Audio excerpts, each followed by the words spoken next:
하는 다양한 방법, 재테크 기사와 돈 되는 정보로 투자의 기준을 제시해주는 재테크 노하우 머니쇼 시작합니다. 간밤 뉴욕 증시 다우는 4거래일 연속 하락했지만 나스닥과 S&P 500은 또다시 상승했습니다. 혼조로 마감했고 실적 발표를 앞둔 엔비디아 호실적 기대감에 5% 가까이 올랐죠. 네, 그렇습니다. 어제는 또 이렇게 러시아와 우크라이나 사이에 또 지정학적 위기가 고조되고 있다는 그런 우려에도 불구하고 엔비디아가 시장 분위기를 더 돌려세운 네. 그런 날이었습니다. 지금 이제 장거리 미사일까지 동원한 우크라이나인데요. 결국은 미국이죠. 거기에 또 러시아까지 발끈했습니다만 시장은 더 이상 크게 악화되지는 않을 것으로 보는 듯한 다소 이렇게 뭐랄까요.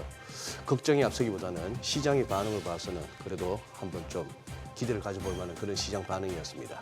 자, 블랙웰 이 서브에서 과열을 야기한다는 소식에 최근 주가가 부진했었지만 엔비디아 호실적을 기대하는 증권가의 목표 주가 상향 또 고객사의 칩 추가 매입 소식에 힘입어서 강한 모습 보이면서 다시 또 시총 1위에 복귀했습니다. 그러나 이제 인텔 등 다른 반도체주의 부진 때문에 필라델피아 반도체 지수의 상승폭은 1% 미만에 그쳤고요. 자, 지정학적 우려 속에 미국채 수익률은 소폭 하락했습니다. 10년물 4.3%대, 2년물 4.2%대로 후퇴한 모습입니다. 네, 어제 국내 증시 코스피 코스닥 엇갈린 모습이었습니다. 코스피 개인과 외국인 매도에도 불구하고 기관의 매수 덕분에 2,470선에서 마감이 됐고요. 코스닥은 하락 마감하면서 680선에 내려앉았습니다. 명확한 주도주나 방향도 없이 등락만 거듭하는 모습이었고요. 또 자사주 매입 효과로 강세를 보였던 삼성전자가 오후에는 오히려 하락 전환하면서 56,000원 선에서 마감이 됐습니다. 네. 자, 오늘 하모니에서는 내수 소비 진작을 위해서 부양책을 내놓은 중국 얼마나 효과를 봤는지 또 그리고 증시 흐름과 본토 기업 투자 팁까지 알아보겠습니다. 네, 지금 보고 계신 머니쇼는 SBS 비지앱과 유튜브에서 실시간 시청이 가능합니다. SBS 비지앱을 다운받으셔서 시청하시면 더 많은 정보와 뉴스 보실 수 있습니다. 그럼 먼저 빠르게 돌아가는 글로벌 증시 상황부터 정리해 볼까요? 도지은 아나운서 소식 전해주시죠. 굿모닝 마켓입니다.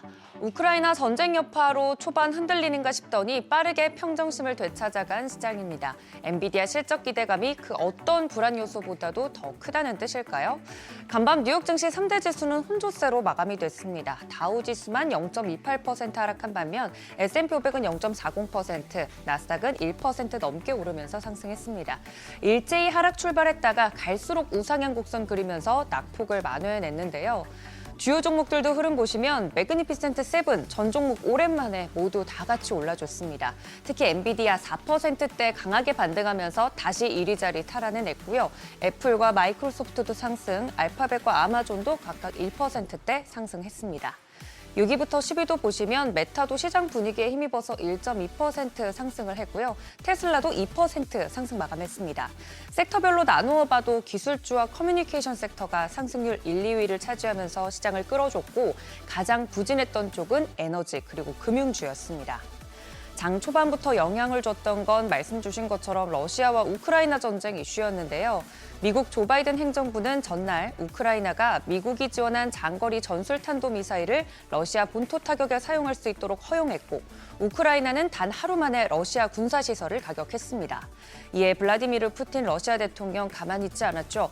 미 핵 보유국이 핵 보유국의 지원을 받아서 러시아를 공격할 시 두 나라 모두를 핵무기로 보복할 수 있다는 내용을 담은 핵무기 사용 규정 개정안에 공식 서명했습니다. 이렇게 지정학적 리스크가 커지다 보니 불안한 심리가 그대로 장 초반에 반영이 됐는데요. 시카고 옵션 거래소가 집계하는 변동성 지수, 빅스 지수죠. 장 초반 6% 넘게 오르면서 16선 위에서 움직였습니다. 자연스럽게 위험자산에 투입됐던 자금 일부가 안전자산으로 이동하는 흐름도 보였는데요. 미 국채 수요가 늘면서 가격은 뛰고 2년물 4.27%, 10년물 4.39%대 국채 수익률은 하락 마감했습니다. 최근 강한 랠리 이어가다가 한 템포 쉬고 있던 대표적인 안전자산 금 다시 뜁니다. 12월 인도분 금 선물 전장 대비 0.81% 뛰면서 2,635달러 선에서 움직임 보이고 있습니다. 한편 비트코인은 현물 상장지수 펀드 옵션 거래가 시작되면서 또다시 사상 최고치 경신했습니다. 94,000달러 선 돌파를 했는데요. CNBC는 투자자들이 가상자산으로 위험을 분산할 수 있고 또 금 같은 안전자산처럼 이 비트코인을 여기기 때문이라고 분석했습니다.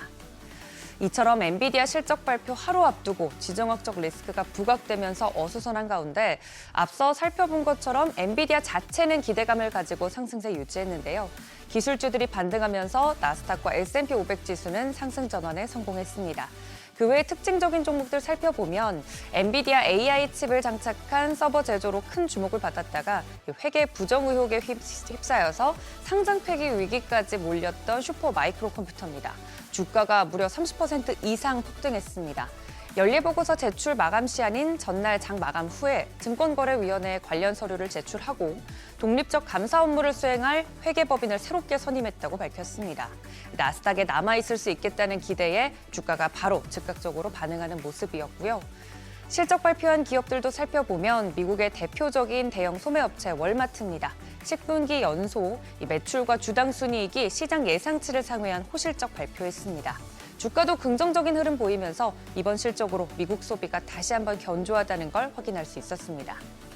국제유가는 지정학적 이슈 소화하면서 장중에 상승과 하락을 반복했는데요. 결국 WTI 배럴당 69달러 선에, 브렌트유는 배럴당 73달러 선에 소폭 오르면서 마감됐습니다. 전쟁 확정 공포감도 떨쳐낸 뉴욕 증시, 엔비디아 실적 발표 후에는 과연 어떤 흐름을 보여줄지 궁금해지는 하루입니다. 굿모닝 마켓이었습니다.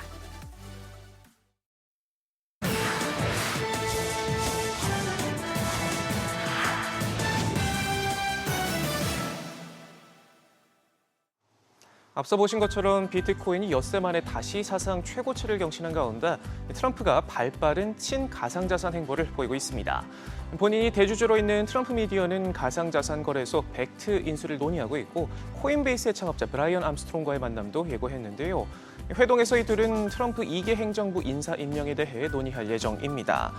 트럼프 미디어가 실제로 벡트를 품고 브라이언 암스트롱과 같은 업계 큰손들이 합류하면 차기 정부에서 가상자산의 한층 우호적인 시장 분위기가 조성될 것으로 보이는데요. 트럼프는 가상자산 대통령 자문위원회를 설치해 투명한 규제 지침을 설계하겠다 밝히기도 했고 또 차기 행정부 실세로 꼽히는 장남 도널드 트럼프 주니어와 차남 에릭 트럼프는 이미 월드 리버티 파이낸셜이라는 자체 가상자산 사업에 참여하고 있을 만큼 시장에서 입김을 키우고 있습니다. 그런가 하면 정권 교체를 앞두고 바이든 행정부의 반독점 당국은 빅테크를 상대로 막판 공세를 준비하고 있습니다. 먼저 미 법무부는 구글의 웹브라우저 크롬 매각을 요구하고 나섰는데요. 앞서 구글과의 반독점 소송에서 승리한 뒤 사업 해체를 검토해왔는데 그 핵심으로 크롬 매각을 가닥으로 잡은 겁니다. 만약 현실화할 경우 현재 크롬을 통해 검색 시장을 장악하고 있는 구글의 지배력에 타격이 불가피해 보입니다. 전 세계 3명 중 2명이 크롬을 사용하고 있고 크롬이라는 연결고리가 끊어지게 되면 전체 매출의 70%, 연간 우리 돈 350조 원에 달하는 검색 광고 수입도 영향을 받게 될 텐데요. 가뜩이나 오픈 AI를 비롯한 신흥 강자들이 AI 검색을 앞세워 치열한 경쟁에 나서고 있어 구글의 크롬 매각은 시장 지배력 약화를 가속화할 수 있습니다. 그런가 하면 연방거래위원회는 마이크로소프트의 클라우드 사업 관련 의혹을 살펴보고 있는 것으로도 전해졌는데요. 현재로선 트럼프가 최대 변수가 될 전망입니다.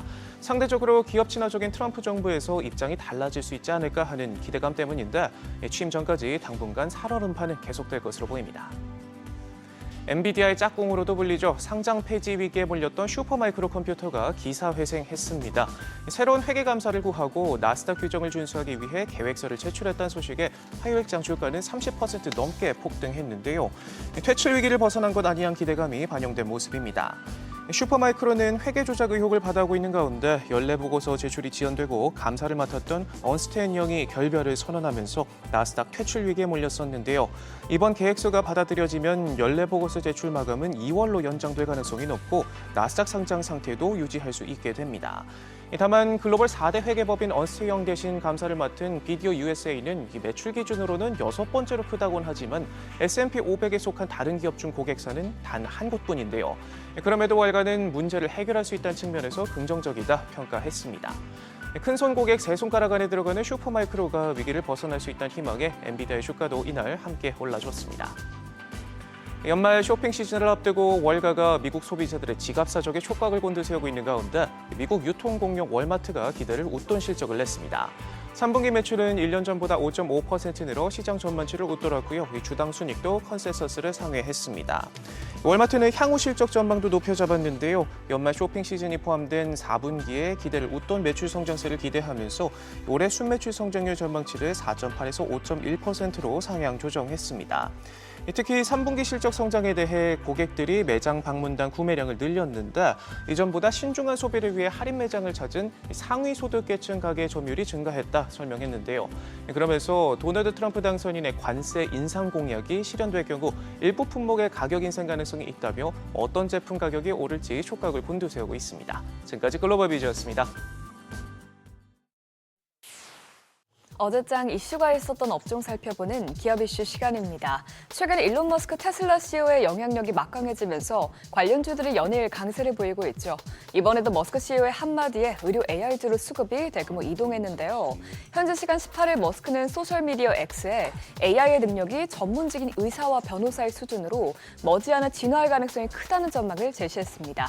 그만큼 나중에는 AI가 환자를 진단하는 시대가 올 것이라는 점을 시사하는 발언인데요. 실제로 머스크는 이 같은 상황이 도래할 것에 대비해 개인의 의료 정보를 수집하고 분석하는 생성형 AI 모델을 개발 중인 것으로 알려졌습니다. 이 같은 발언이 나온 후 관련주들이 뛰어올랐고요. 또 한편 국내 의료 AI 기업 루닛이 아스트라제네카와 비소 세포폐암 진단 분야에서 AI 기반 디지털 솔루션 개발을 협업하기로 했다는 소식이 나오고 또 뷰노 역시 미국 FDA로부터 흉부 엑스레이 의료기기에 대한 허가를 받았다는 호재가 나온 것도 모멘텀으로 작용했습니다. 어제장 마감상을 보면 신테카 바이오가 22.32%, 딥노이드가 18.65% 뛰었고요. 셀버스 헬스케어가 16.35%, 또 JLK와 비노가 각각 11.86%, 7.01% 상승했습니다. 한동안 부진하던 로봇주가 간만에 반등세를 나타냈습니다. 월요일장에서는 트럼프 2기 행정부가 자율주행 규제를 완화할 것이라는 보도에 자율주행 관련주가 움직였는데 어제는 이 수급이 로봇주까지로도 확산됐습니다. 머스크가 주력 사업 중 하나로 휴머노이드 로봇을 개발하는 만큼 결국에는 로봇 관련 규제도 완화될 것이라는 기대감이 커진 영향이죠. 또 여기에 미국의 대형 셀럽 모델 킴 카다시안이 테슬라가 개발 중인 휴머노이드 로봇 옵티머스를 촬영한 영상을 SNS에 올린 것도 투자 심리를 자극했는데요. 킴 카다시안은 팔로워가 3억 5천만 명인 만큼 엄청난 홍보 효과가 있을 것이라는 기대가 커졌습니다. 이 소식에 어떤 기업들이 올랐는지 보면 하이젠 R&M이 26.74%, V원텍이 9.17% 올랐고요. 휴림 로봇과 로보스타 모두 7% 넘게 급등했습니다. 오랜만에 대마주가 들썩였습니다. 이는 트럼프 당선인이 대마 합법화 공약 이행을 위해 법무부부터 복지부까지 친마리화나 인사들 주요 요직에 대거 지명한 것으로 알려지면서 영향을 받은 것으로 보입니다. 대마 전문 매체 마리화나 모먼트에 따르면 트럼프 당선인이 최근 법무부 장관 후보자로 지명한 맷 게이트 전 하원 의원은 가장 마리화나 정책의 친어종인 공화당원 중 한 명입니다. 그는 민주당이 주도하는 대마주 합법화 법안에 찬성표를 던진 인물이기도 하죠. 또한 트럼프 당선자가 집권 2기 초대 보건복지부 장관으로 지명한 로버트 F. 케네디 주니어 역시 환각제 치료에 대한 접근성 확대와 연방 마리화나 법률을 재편하는 방안을 주장했습니다. 이처럼 트럼프 당선인이 친마리화나 내각을 구성하고 있자 국내 관련주들도 크게 뛰었는데요. 우리바이오가 16.97%, 에머리츠가 9% 뛰었고요. 메디콕스와 오성 첨단 소재가 5%대, 화일약품이 4%대 상승세를 기록했습니다. 뉴욕 증시에서 국제유가가 급등세를 보이자 국내 정유주도 강세를 나타냈습니다. 뉴욕 상업거래소에서 현지 시간 18일 12월 인도분 WTI는 전장보다 3% 넘게 올랐는데요. 이는 조 바이든 미국 대통령이 북한의 러시아 파병에 대응하기 위해 미국과 유럽산 장거리 무기를 이용해 러시아 영토를 공격하는 것을 허용하면서 지정학적 긴장감이 고조된 영향으로 풀이됩니다. 또한 북해 의전 공급 차질 문제도 유가를 끌어올렸는데 노르웨이 국영 에너지 기업 에퀴노르는 정전으로 인해 북해 유전의 생산을 일시 중단한 것으로 알려졌습니다. 이에 따라서 일시적으로 에너지에 문제가 생길 것이라는 전망에 유가가 급등했는데요. 다만 간밤 다시 북해 유전이 재가동됐다는 소식이 들려와 오늘장까지 이 영향이 이어지진 않을 것으로 보입니다. 이 소식에 어제 어떤 기업들이 올랐는지 보면 SK이노베이션이 10.3%, S오일이 5.84% 뛰었고요. 한국쉘석유가 1.64%, GS와 흥국석유가 각각 0.6%, 0.37% 상승했습니다. 지금까지 어제장 이슈 살펴봤습니다.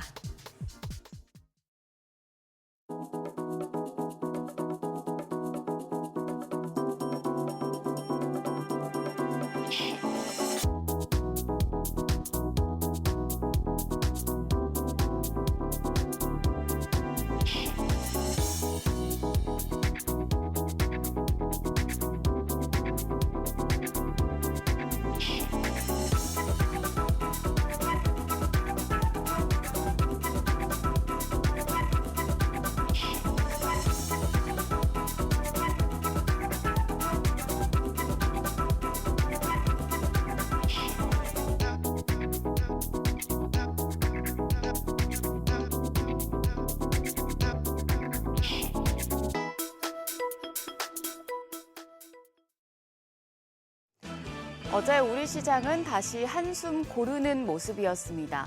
월요일 급등 이후에 반등세를 타나 싶었지만 큰 이벤트가 없었기 때문에 양 지수는 엇갈렸습니다. 시장에서는 이제 오매불망 엔비디아 실적만 기다리고 있습니다. 엔비디아 실적이 반도체 투심을 가를 변곡점이 될 수 있기 때문인데요. 이런 가운데 러시아와 우크라이나 간 긴장감이 높아지면서 우리 시장 오늘 상승과 하락 요인을 모두 소화해야 하는 바쁜 하루가 되겠습니다. 어제장 복귀하면서 투자 포인트들 체크하시죠. 코스피는 0.12% 올라 2,471.95포인트였던 반면 코스닥은 0.5% 조정을 받으며 686.12포인트의 장을 마쳤습니다. 환율과 미국의 국채금리 상승세가 둔화되며 증시에 긍정적인 영향을 줬지만 월요일 강력한 상승세를 보이던 대형주들이 주춤하면서 지수는 혼조였습니다.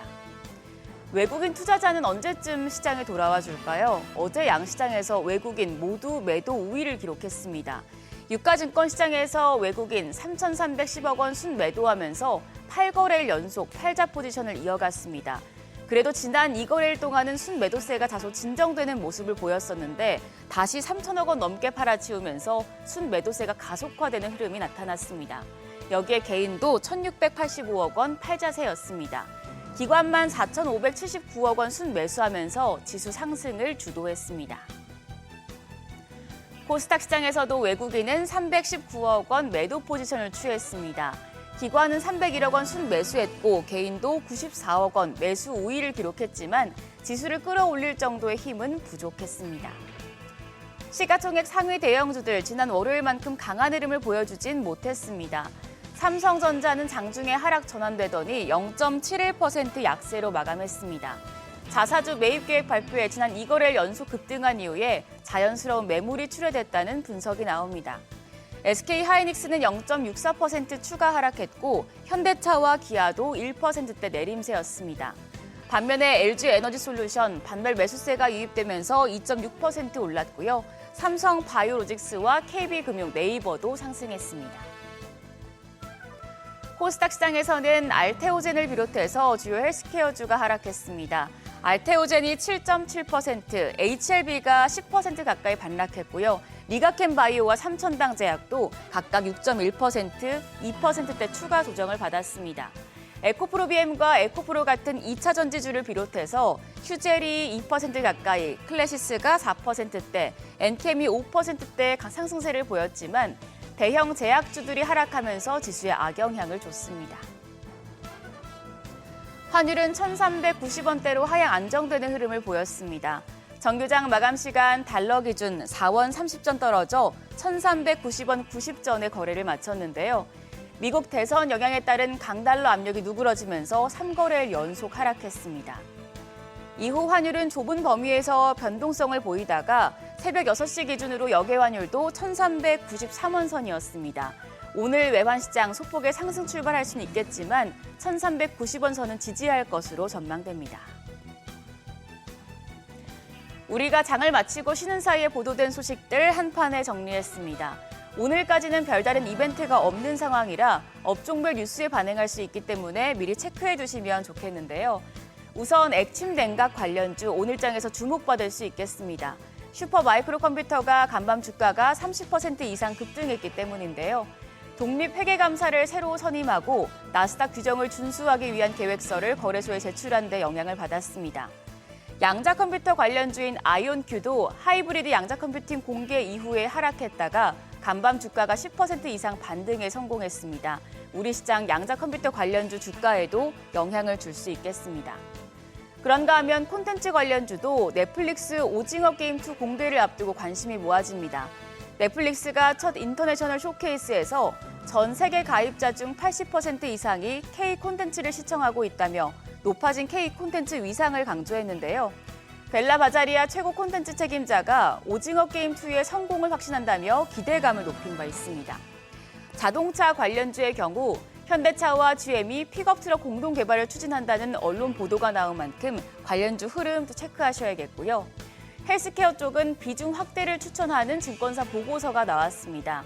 미래에셋증권은 플랫폼 기업의 경우 기술 이전 기대감이 높아지고 있고 미국향 제품을 보유한 기업들도 높은 판매 단가로 이익 개선이 기대된다고 밝혔는데요.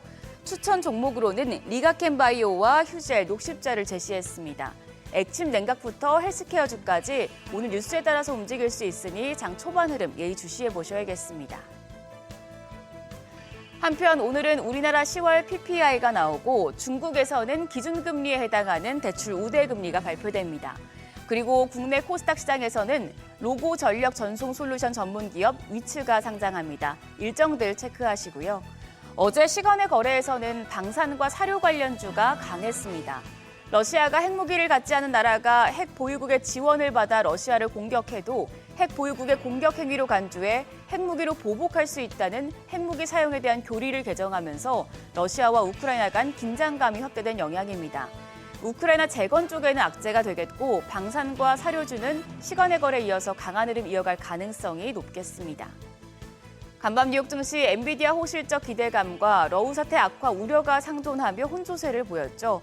우리 시장도 호재와 악재를 모두 소화해야 하는데요. 종목별, 업종별 희비가 엇갈릴 수 있으니 시장에 영향을 주는 뉴스들 꼼꼼하게 체크하시면서 포트폴리오 점검하셔야겠습니다. 지금까지 어제장 오늘장이었습니다.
네, 현재 시각 8시 24분 지나가고 있습니다. 지금 보고 계신 머니쇼 유튜브 그리고 SBS BG앱에서 실시간 시청 가능합니다.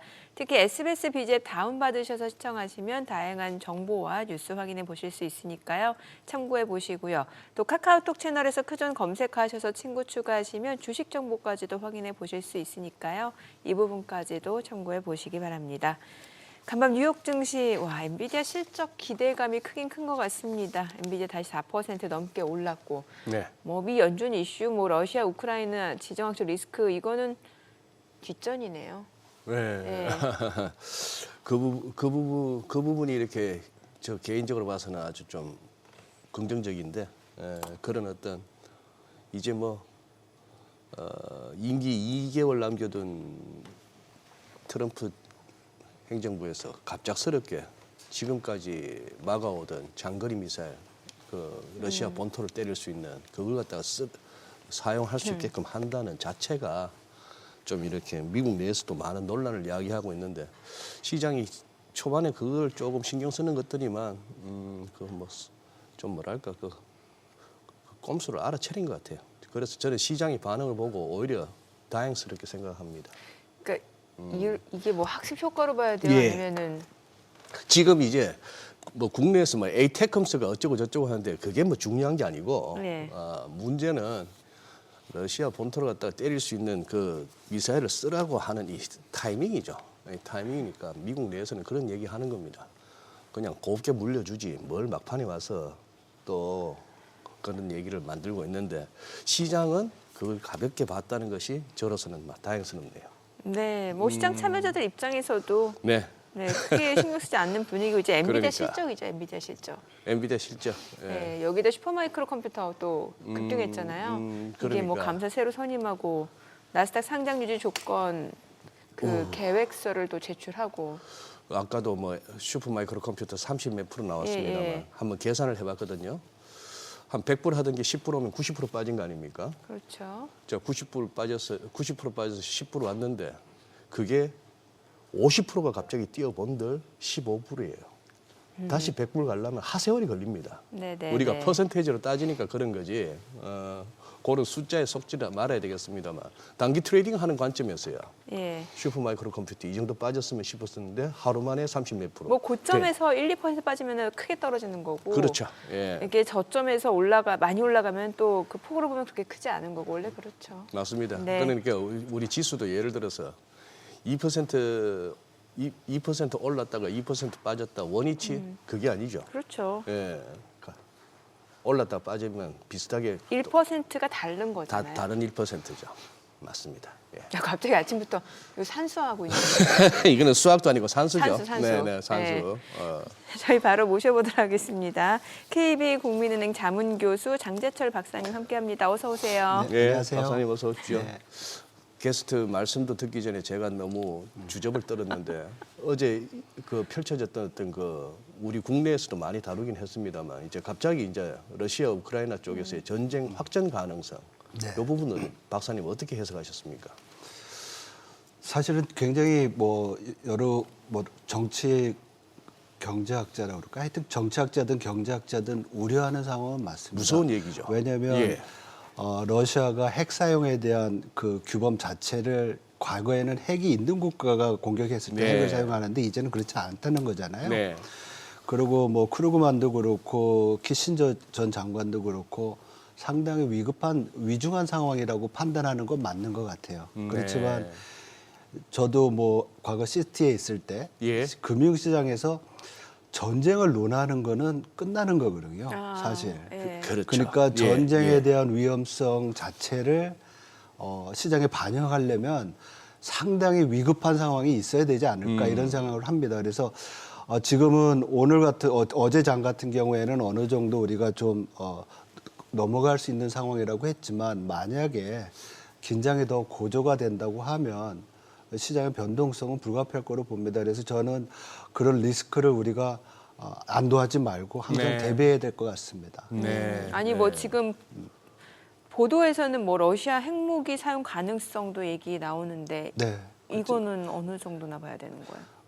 그걸 잘 모르겠습니다. 왜냐면은 여태까지는 사용할 수 없다는 게 네네. 이제 러시아 법인 것 같았어요. 그렇죠. 그렇지만 이걸 규정을 바꾼다고 하니까 예. 그건 상당한 또 현실적인 위협이 될 수 있거든요.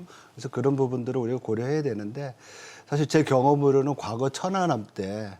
사태 있을 때 제가 이제 시티에서 일할 때인데요. 그때 이제 천안함 사건에 대한 보고서를 쓰면서 예. 보고서 내용에 뭐 이런 내용이 있었을 때 네. 그 보고서에 대한 퀄리티나 아니면 죄송합니다.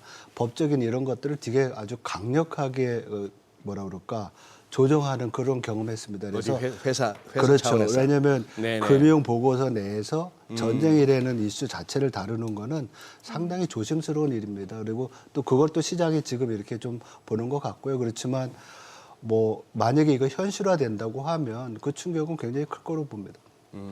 예, 알겠습니다. 지금 미국 이른바 이제 미 대선 이후 뭐 트럼프 트레이드라고 이제 편하게들 얘기했습니다.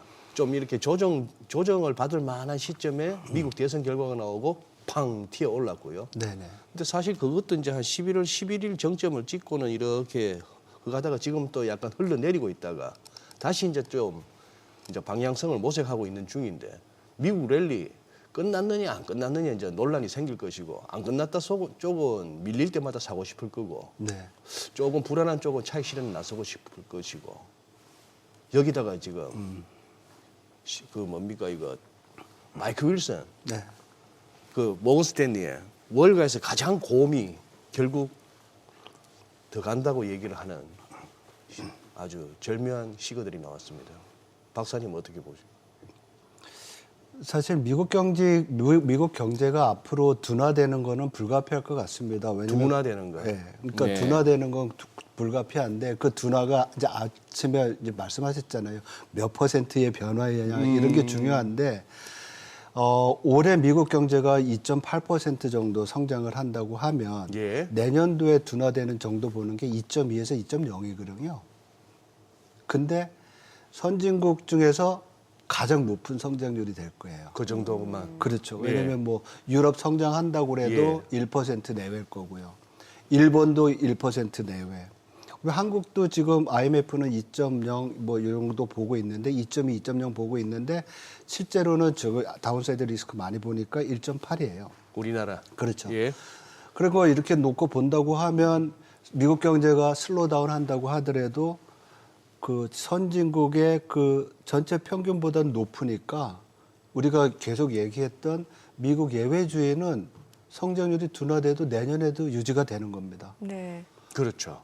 예, 거기에다가 지금 제가 성장률 말씀드린 거는 트럼프 2.0을 반영하지 않은 거예요. 근데 트럼프 2.0의 가장 큰 그 뭐라 그럴까요? 정책이 감세와 규제 완화잖아요. 예. 네. 근데 이 두 가지는 증시에서 굉장히 긍정적인 영향을 미치는 거로 우리가 평가를 네, 하고 있고 네.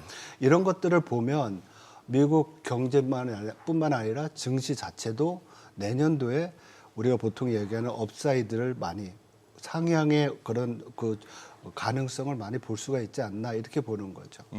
반면에 미국이 추구하는 관세 정책이라든지 뭐 중국에 대한 어떤 압박 이런 것들은 다른 나라들한테 또 다 부정적인 효과를 미칠 거고 그러면 미국 예외주의와 미국으로의 자금 유입은 내년에도 계속될 가능성이 크고 그것이 최근에 IB들이 내년도 뭐 S&P 500의 그 타겟을 6,500, 뭐 6,600으로 가져가게 글쎄, 되는 네, 네. 그런 상황이라고 볼 수 있는 겁니다.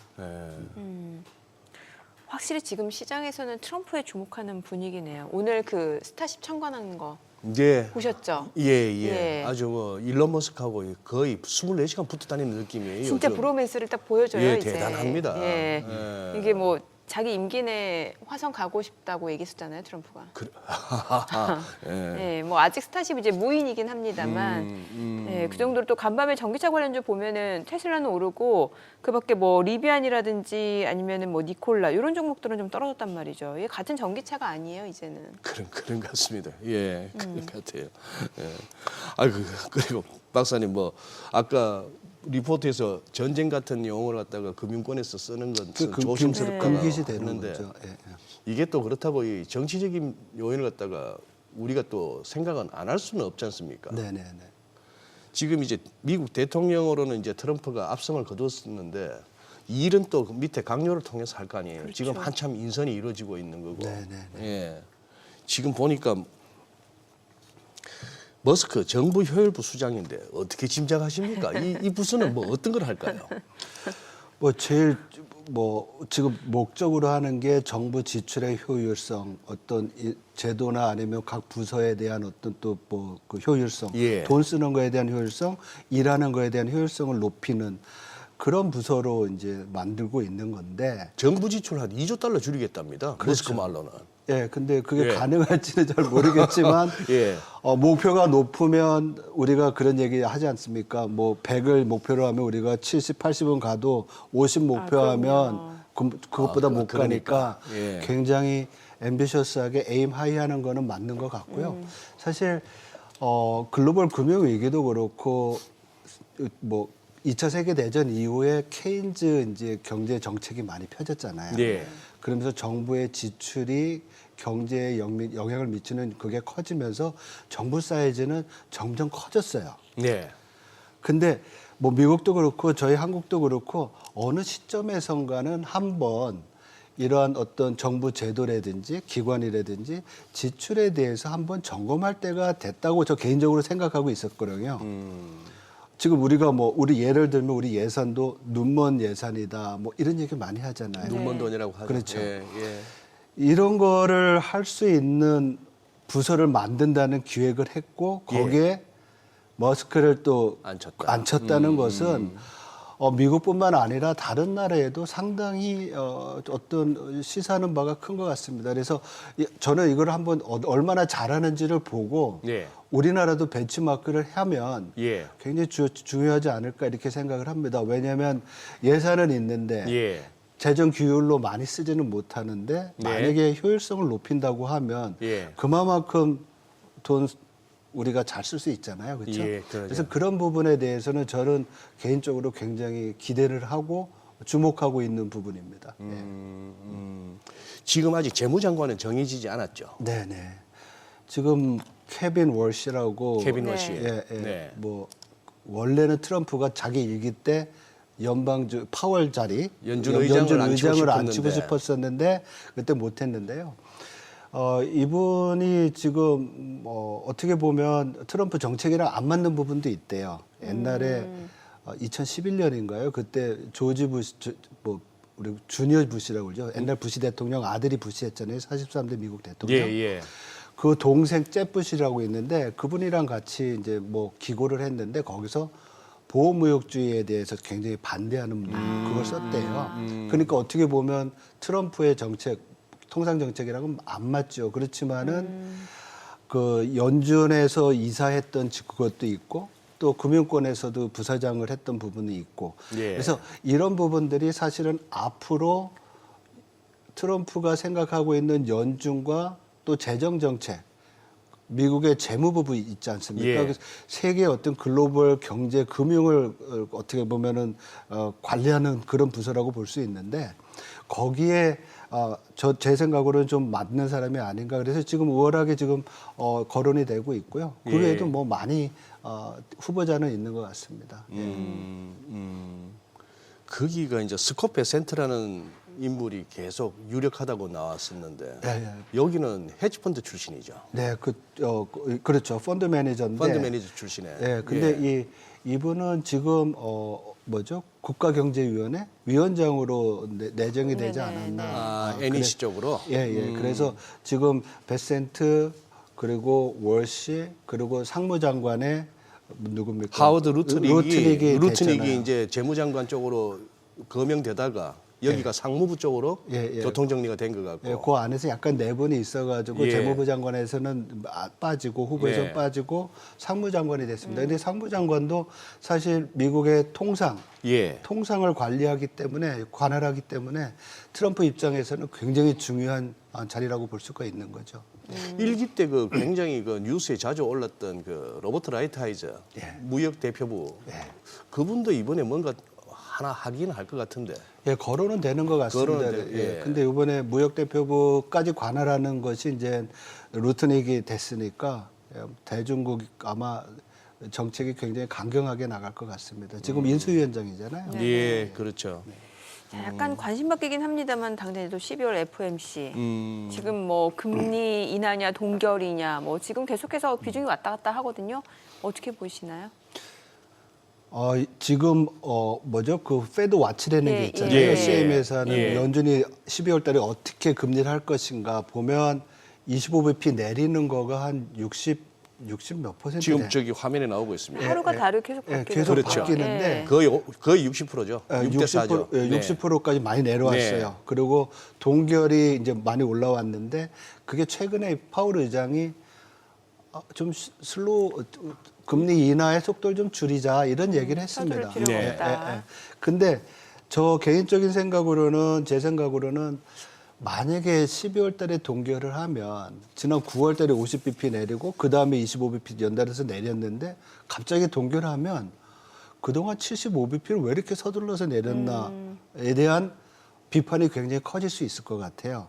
그 비판은 연준이 경기를 보는 거에 대한 평가가 잘못됐다는 그게 될 수도 있고 그래서 레퓨테이션 리스크가 있을 것 같고요. 평판 그 리스크가 있을 것 같고 두 번째로는 정책의 일관성 면에서도 12월까지는 내리는 게 맞는 것 같은데 지금 벌써 얘기를 했잖아요. 우리가 급히 내릴 필요는 없다라는 사인을 준 걸 보면 12월은 내리더라도 1월 달 정도에는 한번 동결할 수 있는 텀을 주는 게 아니냐. 그래서 저는 12월 달엔 내리고 내년도 1월 달 정도에는 한번 동결하면서 트럼프가 어떤 정책을 또 이제 백악관 들어가면은 얘기를 할 거 아닙니까? 그렇죠? 1월 20일 날.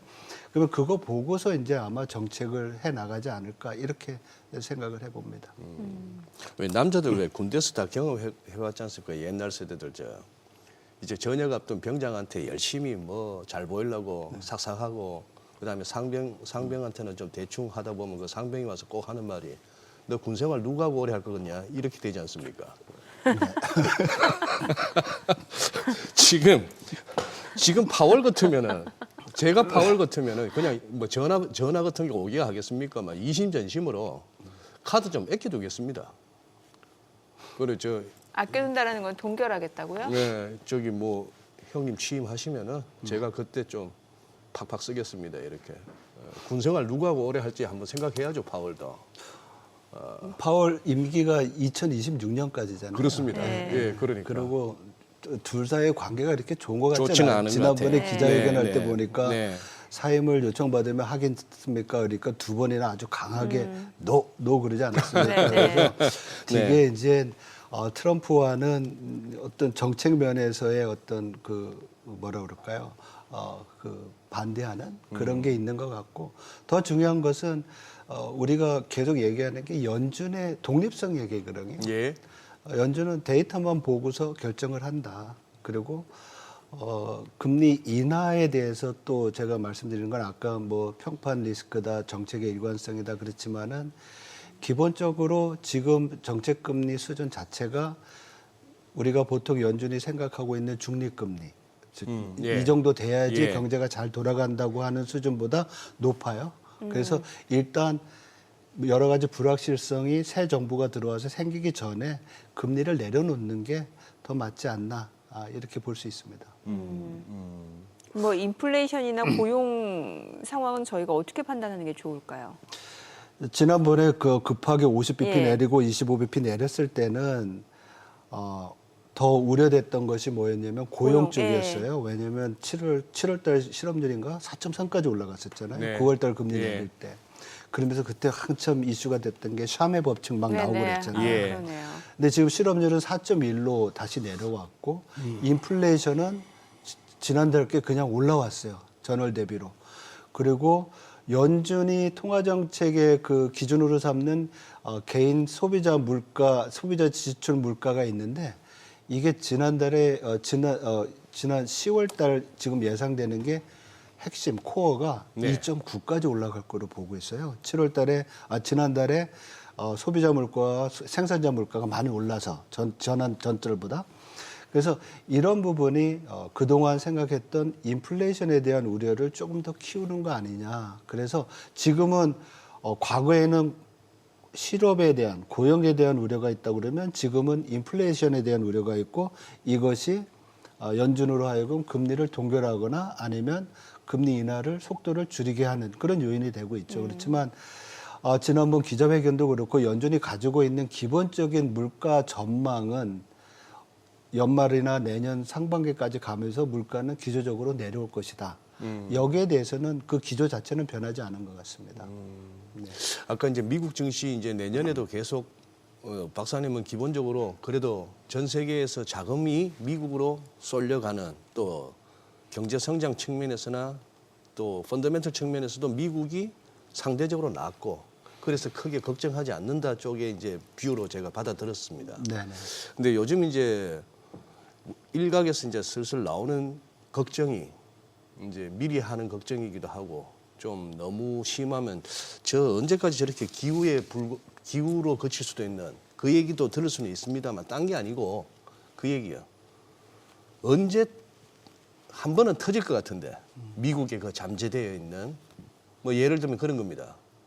바이든 행정부 때 그렇게 펼쳐놓은 그 재정 지출 이게 아니 뭐 미국 정부가 뭐 돈 팍팍 그냥 빚내서 쓰면은 경기 좋아지고 성장률 높이고 뭐 주식도 잘 가고 그러면 누가 못해 하는 얘기인데 그건 너무 쉽지 않느냐 누가 못해 근데 지금까지는 잘 왔는데 그 후유증은 분명히 있을 것이고 그래서 결국은 인플레는 한 번 더 올 것이고 뭐 이런 등등의 얘기인데 그게 언제 터질까를 가지고 요즘 갑론을박이 있더라고요. 네. 혹시 박사님께서는 그쪽에 대한 어떤 우려는 없으신가요? 심지어 혹자는 옐런이 심어놓은 시한폭탄이라고 표현합니다. 예, 그 부분을 우려하지 않을 수가 없겠죠. 왜냐하면 지금 트럼프 트레이드의 그 영향으로 나타난 것이 미국 국채 금리가 많이 올라간 거잖아요. 예. 뭐 어제 국채 10년물 금리가 4.3대까지 내려왔지만 내려왔기는 했으나, 기본적으로 말씀하신 내용 중에서는 결국 트럼프 2기가 시작되면서 앞에서 말씀드렸던 긍정적인 요인도 있지만 네. 사실은 제일 우려되는 것이 정부의 적자가 커지고 부채가 커지면서 채권 시장에서의 채권 금리가 추가적으로 상승할 수 있지 않을까 여기에 대한 우려거든요. 네. 근데 채권 금리가 상승하기 위해서는 한번 세 가지 정도가 필요해요. 왜냐하면 우리가 얘기하는 장기 금리는 세 가지가 결정을 하는데 하나는 정책 금리, 단기 금리가 어떻게 움직이느냐. 네. 그리고 두 번째가 기대 인플레이션이 어떻게 움직이느냐. 네. 그리고 세 번째가 가지고 있음으로 인해서 내가 리스크 테이킹, 위험을 얼마만큼 가져야 되느냐, 가격 변화에 대해서. 우리가 그걸 기간 프리미엄이라고 얘기하잖아요. 네네. 근데 여기서 보면 지금 트럼프 2.0에서 예상되는 건 물가가 많이 올라갈 거라는 얘기잖아요. 예. 그렇죠. 기대 인플레이션이고 그다음에 부채가 많이 올라가니까 채권 발행이 많이 될 것이고 가격이 떨어지니까 금리가 올라가서 네. 기간 프리미엄이 올라갈 것이다. 예. 그리고 이제 첫 번째 얘기했던 단기 금리, 정책 금리 자체는 앞으로 어떻게 될 것이냐. 근데 이 세 가지 요인을 놓고 보면 첫 번째 그 단기 금리 자체는 연준이 금리 인하를 좀 지연시키거나 슬로우다운 한다고 하더라도 내년도에 한 3번 정도 내릴 것 같아요. 기본적인 방향은 내려오는 거죠. 그렇죠. 그리고 기대 인플레이션에 대해서 우리가 얘기할 때 뭐 관세 때문에 올라간다고 하지만 트럼프 정책에서의 또 화석 연료에 대한 또 그게 있잖아요. 그러니까 예, 예. 인플레이션, 기대 인플레이션에 영향을 미치는 게 유가인데 네. 유가는 지금보다 10에서 15불 내려올 거로 지금 전망이 되고 있습니다. 그러면 이 두 개 가지가 서로 상쇄될 상쇄가 수가 되면 있네요. 기대 인플레이션은 어쩌면 안정적으로 유지가 될 것이다. 그러면 이제 기간 프리미엄이 부채 때문에 올라갈 건데 이 올라가는 것이 앞에서 말씀드렸던 정책 금리 인하로 또 상쇄가 될 수 있어요.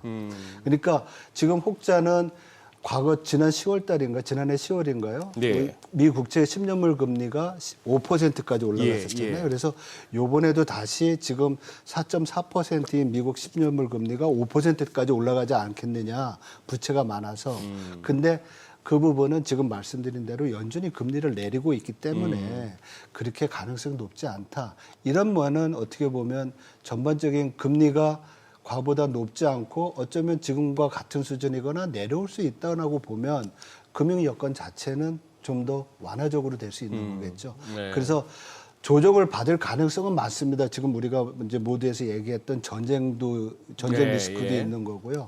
금리 변동성이 있는 것도 있지만은 기저적 자체로는 제가 볼 때는 부정적인 것보다는 긍정적인 면이 있지 않는가. 그래서 변동성이 있을 때는 어떻게 보면 또 매수 기회일 수도 있지 않나 이렇게 생각을 하고 있습니다. 예. 네. 자, 지금 시각 8시 50분 향해 갑니다. 오늘 양시장 예상 체결지수 확인해 보도록 하겠습니다. 먼저 코스피부터 보도록 할게요. 오늘 코스피는 0.5% 상승 예상되고요. 예상 체결지수는 2,484포인트, 코스닥도 0.2% 소폭 상승 예상됩니다. 예상 체결지수 687포인트입니다. 시가총액 상위 종목 예상 체결가 보겠습니다. 삼성전자 오늘 0.5% 상승 예상되고요. 지금 호가는 56,600원이죠.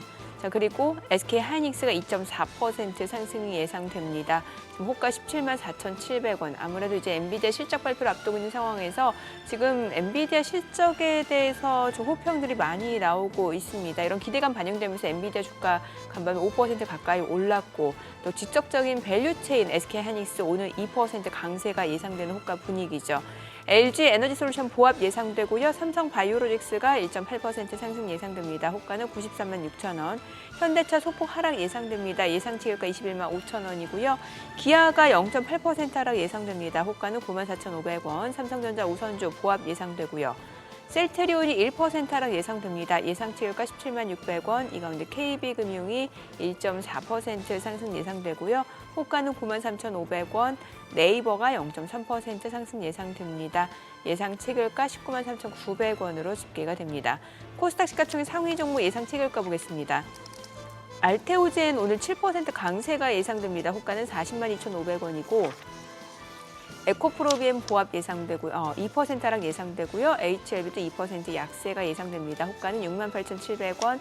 에코프로도 하락 예상되고요. 리가캠바이오는 1.6% 상승이 예상됩니다. 호가는 10만 8,100원. 휴젤이 보합 예상되고요. 엔캠이 1.8% 하락이 예상됩니다. 예상 체결가 13만 8,300원.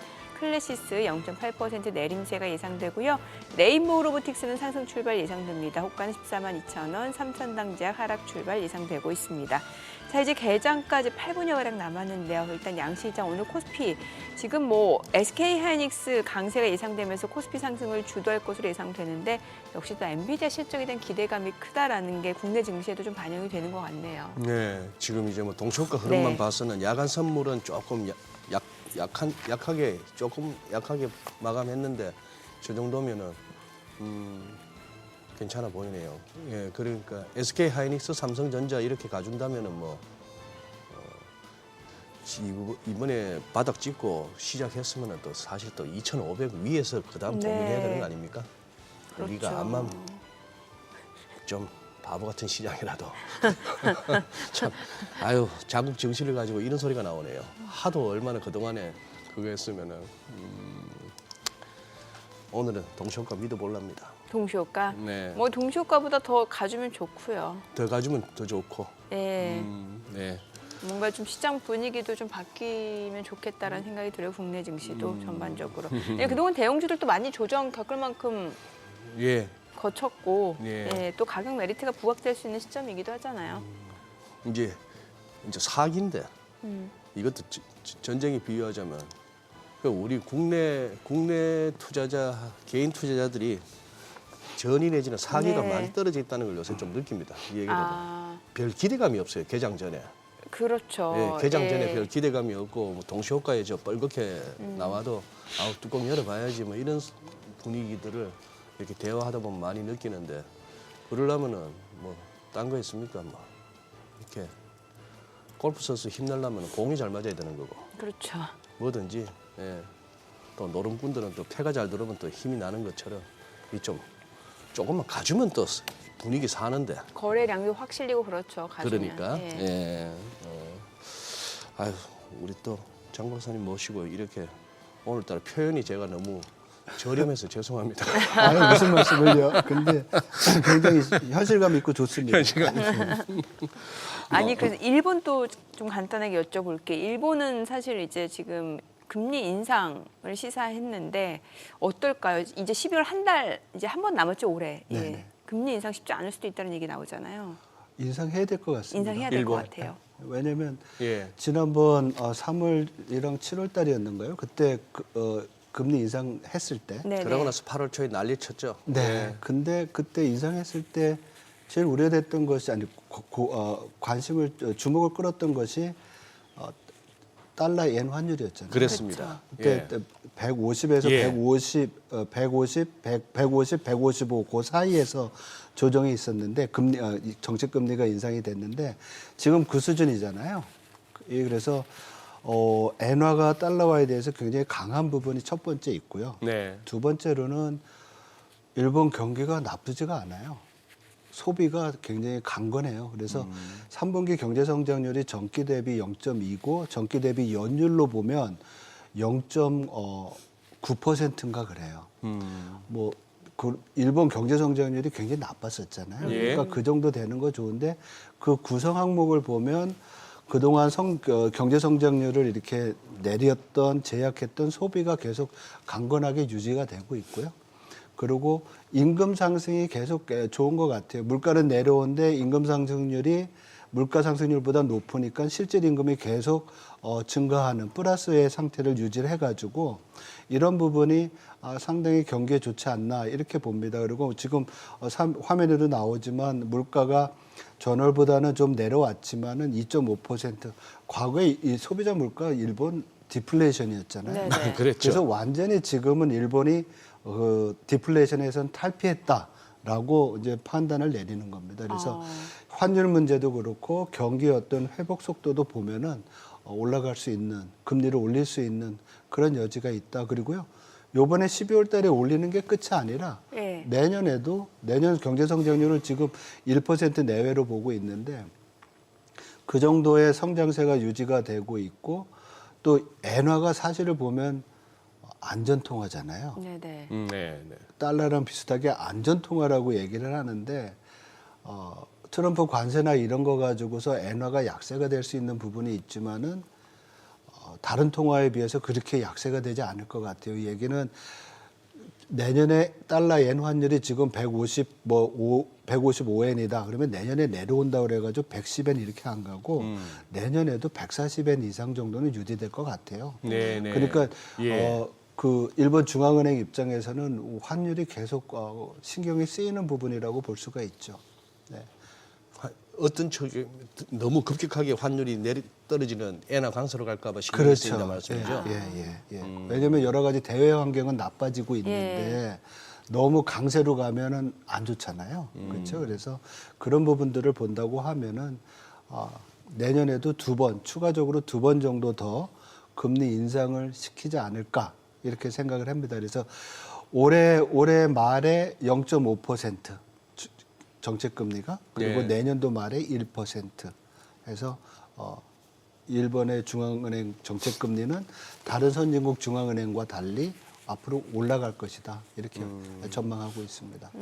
기존에 어떤 그 경험적으로 알고 있던 상식처럼 여겨졌던 지식들이 이렇게 막 무너지니까 요즘 당황스러운데요. 박사님 지금 속보가 하나 떴는데 일본의 10월 무역 수지가 4,610억엔 적자. 네.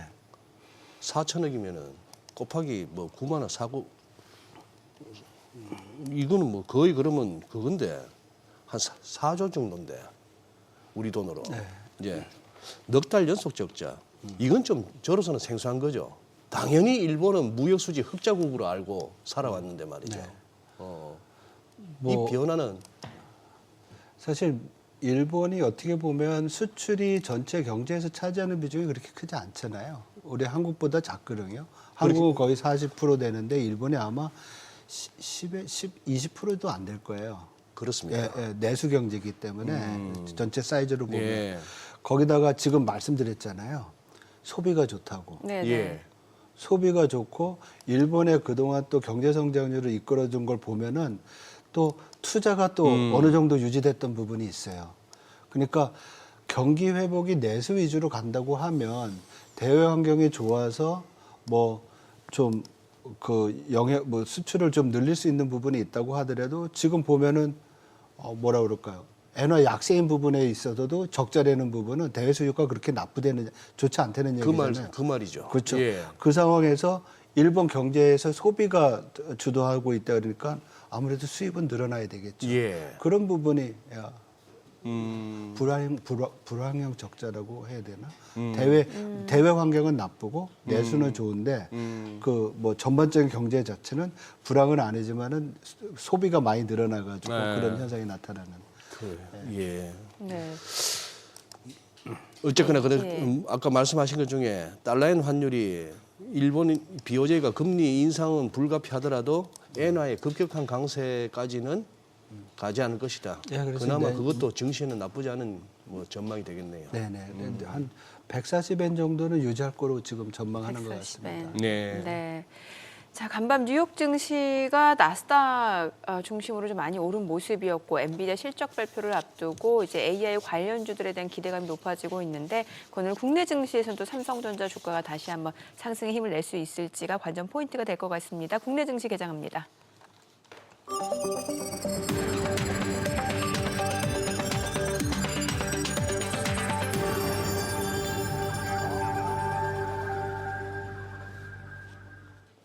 네, 11월 20일 수요일 국내 증시 개장했습니다. 뭐 지금 러시아, 우크라이나 지정학적 리스크가 다시 고조되고 있음에도 불구하고 오히려 금융시장은 엔비디아 실적에 초점이 모아지는 것 같습니다. 엔비디아 주가가 간밤에 5% 가까이 오르면서 지금 나스닥 또 빅테크 관련주들의 상승을 좀 주도하는 모습이었고 테슬라도 다시 한번 상승을 나타내는 모습이었습니다. 전반적으로 지금 미 국채 수익률, 10년물 국채 수익률은 조금 떨어지는 모습이었고 2년물은 좀 올라가는 상황이었죠. 오늘 국내 증시 출발 상황 체크해 보도록 하겠습니다. 코스피가 강보합권으로 2,475포인트, 코스닥 0.4% 상승 689포인트입니다. 양시장 상승 출발 보여주고 있고요. 시가총액 상위 종목 시초가 보겠습니다. 삼성전자 지금 0.3% 올라갑니다. 56,500원. 그리고 SK하이닉스가 2% 강세입니다. 174,600원. LG 에너지솔루션은 지금 강보합권으로 394,000원. 삼성 바이오로직스가 2.5% 상승합니다. 94만 2천 원이고 현대차가 1% 떨어집니다. 21만 3천 원. 기아가 0.4% 올라갑니다. 9만 5,700원. 삼성전자 우선주 0.5% 상승 4만 8,450원. 셀트리온이 보합이고요. KB금융이 2% 상승합니다. 9만 3,500원. 네이버가 0.2% 소폭 상승으로 19만 3,400원에 거래되고 있습니다. 코스닥 시가총액 상위 종목 시초가도 보겠습니다. 알테오젠 오늘 6% 넘게 올라가면서 좀 나흘 만에 좀 반등을 보여주고 있습니다. 40만 원 선 주가 다시 좀 회복이 됐죠. 그리고 에코프로비엠이 0.3% 하락으로 12만 7,600원이고요. HLB가 0.7% 올라갑니다. 7만 800원. 에코프로가 지금 약보합으로 6만 8,600원. 리가켄바이오가 2.8% 강세입니다. 3% 가까이 올라가네요. 10만 9,400원에 거래되고 있습니다. 지금 사흘 만에 좀 반등이죠. 휴젤도 0.9% 올라갑니다. 27만 6천 원. 클래시스가 1.3% 상승하면서 4만 6,500원에 거래되고 있고요. 2거래일 연속 상승세입니다. 엔캠은 2.9% 약세 13만 6,800원. 레인보우 로보틱스 0.8% 내림세로 14만 100원이고요. 삼천당제약이 지금 상승으로 전환이 됐어요. 0.2% 상승 11만 2,300원에 거래되고 있고요. 오늘 지금 사흘 만에 반등 좀 보여주고 있습니다. 보합권 정도라고 보시는 게 적당하겠네요. 오늘 시장에서 특징을 보여주고 있는 섹터 종목들 좀 체크를 해보도록 하겠습니다. 자, 오늘 시장에서는 지금 보게 되면은 전선 관련주들 움직임이 좋네요. 지금 가온전선 앞서 저희 이제 뉴스 공시사항도 좀 체크를 해드렸는데 오늘 16% 급등을 하고 있습니다. 5만 1천 원 선에서 움직임 이어지고 있는 상황이고요. 지금 가온전선 같은 경우는 탑업인 증권 취득 소식이 있는 상황이고 그런 소식이 또 주가의 호재로 인식이 되네요. 5만 1천 원 두 자릿수 상승률이고 그 밖에 대한전선도 2.4% 상승 11,750원, 대룡전기, KBI 메탈까지도 상승세고요. 일단 가온전선 같은 경우 개별적인 이슈가 더해지면서 매수세가 유입되는 것으로 보면 될 것 같습니다. 자, 마리화나 관련주 움직임 나타나고 있습니다. 인벤티지랩이 13% 급등합니다. 17,110원, 에머리지 2% 상승이고요. 지금 화일약품도 올라가고 있고 한국 BNC도 1.2% 오름세입니다. 다만 상승폭 자체는 뭐 그렇게 크지 않은 상황이고 일부 종목 같은 경우는 여전히 지금 하락 흐름 이어지고 있다는 점에서 모멘텀 자체가 그렇게 크지는 않은 상황이고요. 전력설비 관련주들 움직임 좋습니다. 아무래도 이제 가온전선이 개별적인 이슈로 올라가다 보니까 동반 섹터라든지 관련 섹터 종목들까지도 온기가 좀 확산되는 분위기입니다.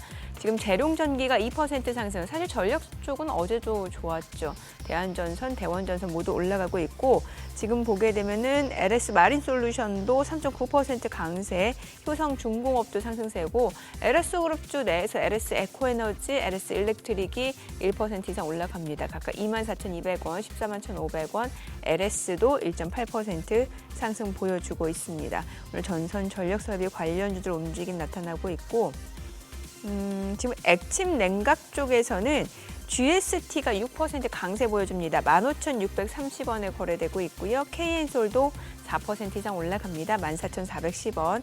그 밖에 워트, 유니셈도 1% 이상 상승을 보여주고 있습니다.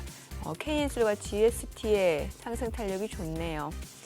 자, 그리고 또 오늘 올라가는 종목들 미용기기 쪽도 움직임 좋네요. 앞서 휴질 보셨고 뭐 클래시스, 휴원수 글로벌, 대웅제약. 다만 상승 탄력이 그렇게 크진 않네요. 오늘 미용기기 관련주들도 지금 원택이 많이 올라갑니다. 원택이 지금 11% 급등하면서 5,020원에 거래되고 있는 상황이고 원택 같은 경우는 지금 뭐 개별적인 뉴스가 있는지 좀 체크를 해보고 있는 상황인데 글쎄 어제 이미 뭐 시간에서 좀 상승한 종목이고 뭐 하지정맥류 레이저 치료 관련된 이슈가 있습니다. 오늘 급등 흐름을 보여주고 있는 상황이네요. 또 어제 사료 관련주들 움직임이 좋았거든요. 시간외에서. 오늘 고려산업이 7% 강세입니다. 2,970원. 그리고 미래생명자원이 5.8%, 6% 강세입니다. 한일사료도 2.8% 올라가면서 4,010원이고요. 지금 사조동화운도 1.2% 올라가고 팜스코, 팜스토리도 1% 이상 상승세를 보여주고 있습니다. 자, 수급 상황 좀 체크해 보도록 하겠습니다. 오늘 유가증권 시장에서는 지금 현재 개인 투자자가 504억 원 순매수고요. 외국인과 기관은 각각 28억 원, 502억 원 매도 우위. 코스닥에서도 개인 투자자가 609억 원 홀로 순매수고 외국인과 기관은 여전히 328억 원, 239억 원 매도 우위를 나타내고 있습니다. 환율 체크해 보도록 하겠습니다. 달러 환율 저희 정규적 마감 대비로 알려드리고 있는데 10전 상승한 1,391원에 기장이 됐습니다. 오늘 양시장 상승 보여주고 있고 뭐 오늘 삼성전자가 좀 아쉽긴 한데 그래도 SK 하이닉스가 좀 이를 대체하는 효과를 보여주네요. 좀 1% 올라가네요. 예. 뭐 삼성전자는 예.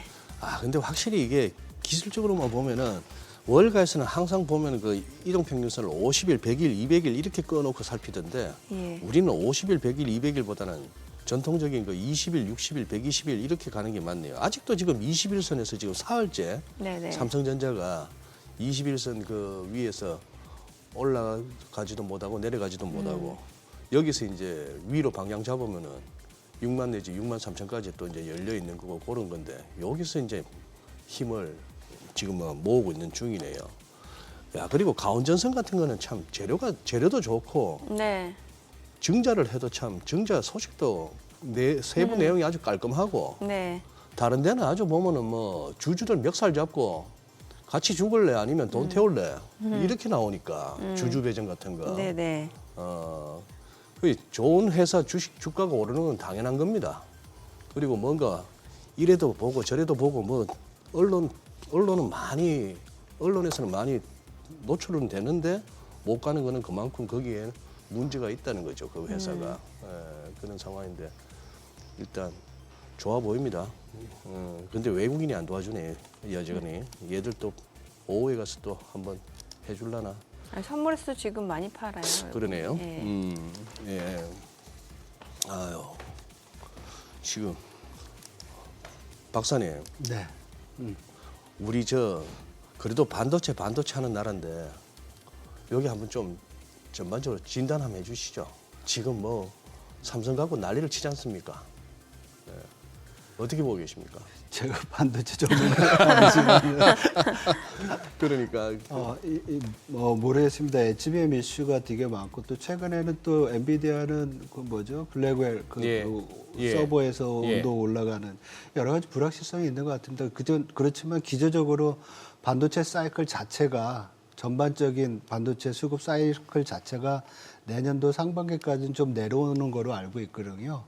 그런 상황이라고 보면 그 상황에서는 뭐 어떻게 구체적으로 새로운 어떤 수요처가 나타나지 않거나 아니면 새로운 상품이 있지 않는 한 크게 개선되기 어렵지 않을까 이렇게 생각을 합니다. 근데 삼성전자 같은 경우에는 HBM 이슈가 있으니까 계속 뭐 최근에 자사주 매입이나 이런 이슈들이 있다고 하더라도 어떤 기조 전환을 하기에는 좀 어렵지 않을까 이렇게 좀 생각을 해봅니다. 아니 뭐 이제 나오셨으니까 이제 유로존 경제 상황도 여쭤보고 하긴 해야 되는데 네. 참 이게 흥미가 떨어지네요. 이게 그렇죠. 예, 이게 요즘 이게 시장이 예. 시장이 이게 재밌으면은 무슨 얘기를 해도 재미가 있는데. 그렇죠. 예. 앞에서 말씀드린 20일 이동평균 사이클과 뭐 50일 아니면 200일 이런 거 굉장히 중요한 것 같습니다. 그러니까 경제학에서 보면 이동평균 자체는 추세를 보여주는 거잖아요. 네. 네. 네. 그러니까 이 추세가 200일 추세에 맞는다고 하면 전반적인 시장의 모멘텀이나 펀더멘탈이 추세적으로 강세를 보이는 그런 성향이 있는 건데 한국 같은 경우 이게 짧다는 얘기는 그만큼 변동성이 있고 힘이 없다라는 것을 반증할 수도 있겠죠. 그리고 이슈나 이런 거에 따라서 많이 움직이는 그런 상황이라고도 평가해 볼 수 있을 것 같습니다. 그래서 우리는 어떤 펀더멘탈보다는 이슈나 네. 아니면 뉴스 같은 거에 예, 의해서 그렇죠. 많이 움직이는 그런 장이 아닌가. 특히 지금은 그렇게 평가할 수 있을 것 같습니다. 그래도 유로존 경제 상황은 좀 짚어봐야죠. 예. 왜냐하면 이게 요즘 보면 미국만 좋고 네. 일본 좋아지고 그밖에 국가들은 잘 모르겠어요. 지금은 보이는 거는 미국밖에 없습니다. 보이는 건. 보이는 건 미국밖에 없고 그러니까 내년도 경제 성장률이 올해와 비슷하다고 얘기를 하는데 어떻게 보면 미국은 성장률이 둔화되지만 둔화돼도 다른 선진국보다 높은 성장률을 보인다 그랬잖아요. 상승폭이 둔하죠. 상승하는 건 맞잖아요. 그렇죠. 경제 성장률. 그러니까 다른 나라들보다 성장 모멘텀이 더 강화되는 예, 예. 거예요. 그러니까 그게 미국 예외주의가 성립하는 거고. 그러게요. 또 신흥시장국 쪽에서 보면 경제 성장률이 그냥 신흥국도 유지가 돼요. IMF 네. 전망을 보면. 그러면 중국 성장률은 또 둔화가 되고 있거든요. 근데 뭐 아프리카라든지 이런 쪽에서 또 성장률이 올라와서 또 서로 상쇄가 되고. 그래서 내년도 성장률을 보면 올해랑 거의 비슷함에도 불구하고 선진국에서는 미국 예외주의, 그리고 이 신흥시장국에서는 중국과 인도가 좀 못하지만 다른 데가 또 올라가고, 그래서 밸런스가 맞춰지는 그런 상황인데, 여기서 보면 말씀드렸듯이 미국은 둔화되지만 유럽이 회복이 된다고 하더라도 미국을 못 따라가요. 그러니까 전기 대비로 보면 지금 유럽 3분기 경제 성장률이 0.4%거든요. 곱하기 4하면 연율로 보면 1.4%예요. 미국은 2% 이상이잖아요. 예. 그러니까 미국만큼 경기 회복이 된다고 해도 어렵고, 가장 큰 이유는 어떻게 보면 지금 인플레이션을 놓고 본다고 하면 미국보다 유럽이 더 빨리 내려와요. 예를 들면 2022년 10월 달에 유럽의 물가 상승률은 10.1%인가 그랬어요. 근데 그 당시에 미국은 뭐 7%대 개인 소비 지출 물가 기준으로. 근데 지금 미국의 소비자 물가는 지난달에 2.6%인데 유럽은 2%예요. 뭐 굉장히 빨리 내려왔잖아요. 그럼에도 불구하고 절대적인 레벨이 높은 거예요, 유럽은. 예. 그래서 이런 부분들이 소비 심리에 되게 좀 안 좋은 영향을 미치고 있는데, 최근에 뭐 8월, 9월, 10월로 들어오면서 지표는 조금 개선이 돼요. 그렇지만 모멘텀 자체는 굉장히 약하고, 이러한 부분들이 상대적으로 성장세가 약하니까 ECB가 유럽 중앙은행이 금리를 이번에 내리고 어쩌면 내년도 초에 추가적으로 비컷을 할 수 있다는 전망도 나오고 있어요. 그만큼 지금 유럽 경제에 대해서는 회복은 되지만은 생각보다 강하지 않은 그런 상황이라고 볼 수가 있는 거죠. 특히 이제 독일 예. 경제가 3분기 때 경제 성장률이 0.2인가요? 그래서 플러스로 전환이 됐는데, 네. 독일 경우가 지금 중앙은행 총재도 얘기를 하지만은 트럼프 2.0에 대해서 가장 우려를 하고 있습니다. 아무래도 수출을 많이 하는 국가이기 때문에 만약에 보통 보편 관세 20% 정도가 부과가 되면 독일 경제 성장률이 1%까지도 떨어질 수 있다. 1%포인트.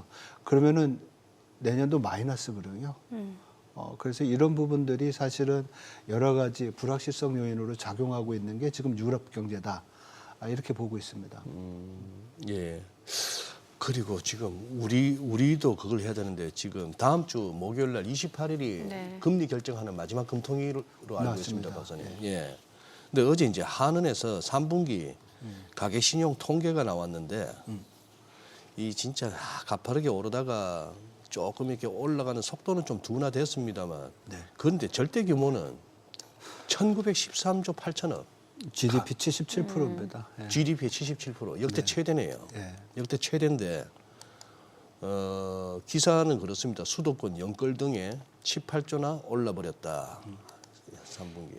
그리고 그 기사에 못 보여드립니다만, 지금 사진에 보면 이제 은행 가면 볼 수 있는 플래카드에 주택담보대출 퍼스트 홈론 해서 최저는 4.42%에서 물결 표시해갖고 최고는 6.29%. 이거 4.4%짜리 대출 받을 수 있나 싶어 가보면 보통 못 받지 않습니까? 이거? 네, 그렇습니다. 이거는 이렇게 나왔으면 이건 거의 6%짜리다고 봐야 되는데. 야, 이 요즘 같은 때 6% 금리 내가면서 론을 대출을 받아 쓴다.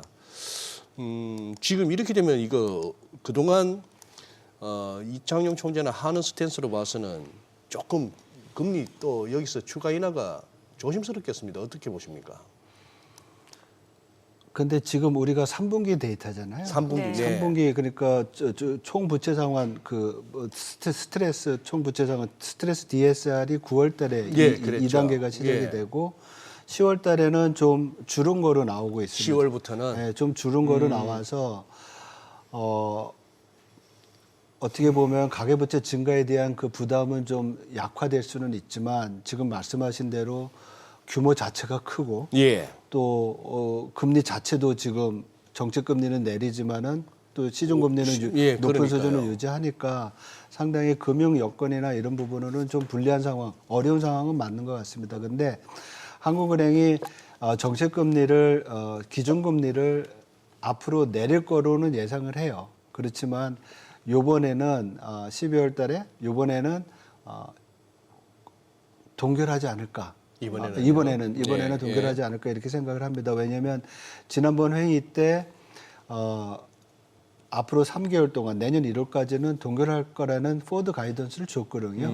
그래서 그런 부분이 좀 작용해야 될 것 같고 그 사이에 변한 게 뭐냐면 달러 원 환율이 많이 올랐어요. 그러니까요. 예, 그러니까 기준금리 결정할 때 많이 고민했던 게 뭐냐면 환율이랑 금융 안정 이런 부분이었는데 환율이 다시 높은 수준을 유지하니까 이런 부분에서 좀 우려를 하면서 이번에는 동결하지 않을까 이렇게 생각을 하고 있습니다. 그리고 내년도 연준이 금리를 지난번 9월 달 점도표에서는 4번 내린다고 그랬잖아요. 예. 근데 파월 의장이 최근에 인플레이션에 대한 우려 그리고 속도를 줄일 수 있다라는 그 힌트를 주면서 지금 IB들이 내년도 4번에서 3번 아니면 2번으로 줄이고 있어요. 그러면 한국은행도 지금 생각했던 거 뭐 3번에서 2번 정도로 줄여야 되지 않을까 이렇게 생각을 합니다. 네, 오늘 내용 잘 들었습니다. 고맙습니다. 네, 고맙습니다. 네, 오늘 들으신 내용과 관련해서 더 다양한 정보 원하시는 분들은 카카오톡 채널에서 크존 검색하셔서 친구 추가하시기 바랍니다. 최근 외국인 관심 있게 보는 리포트까지 확인해 보겠습니다.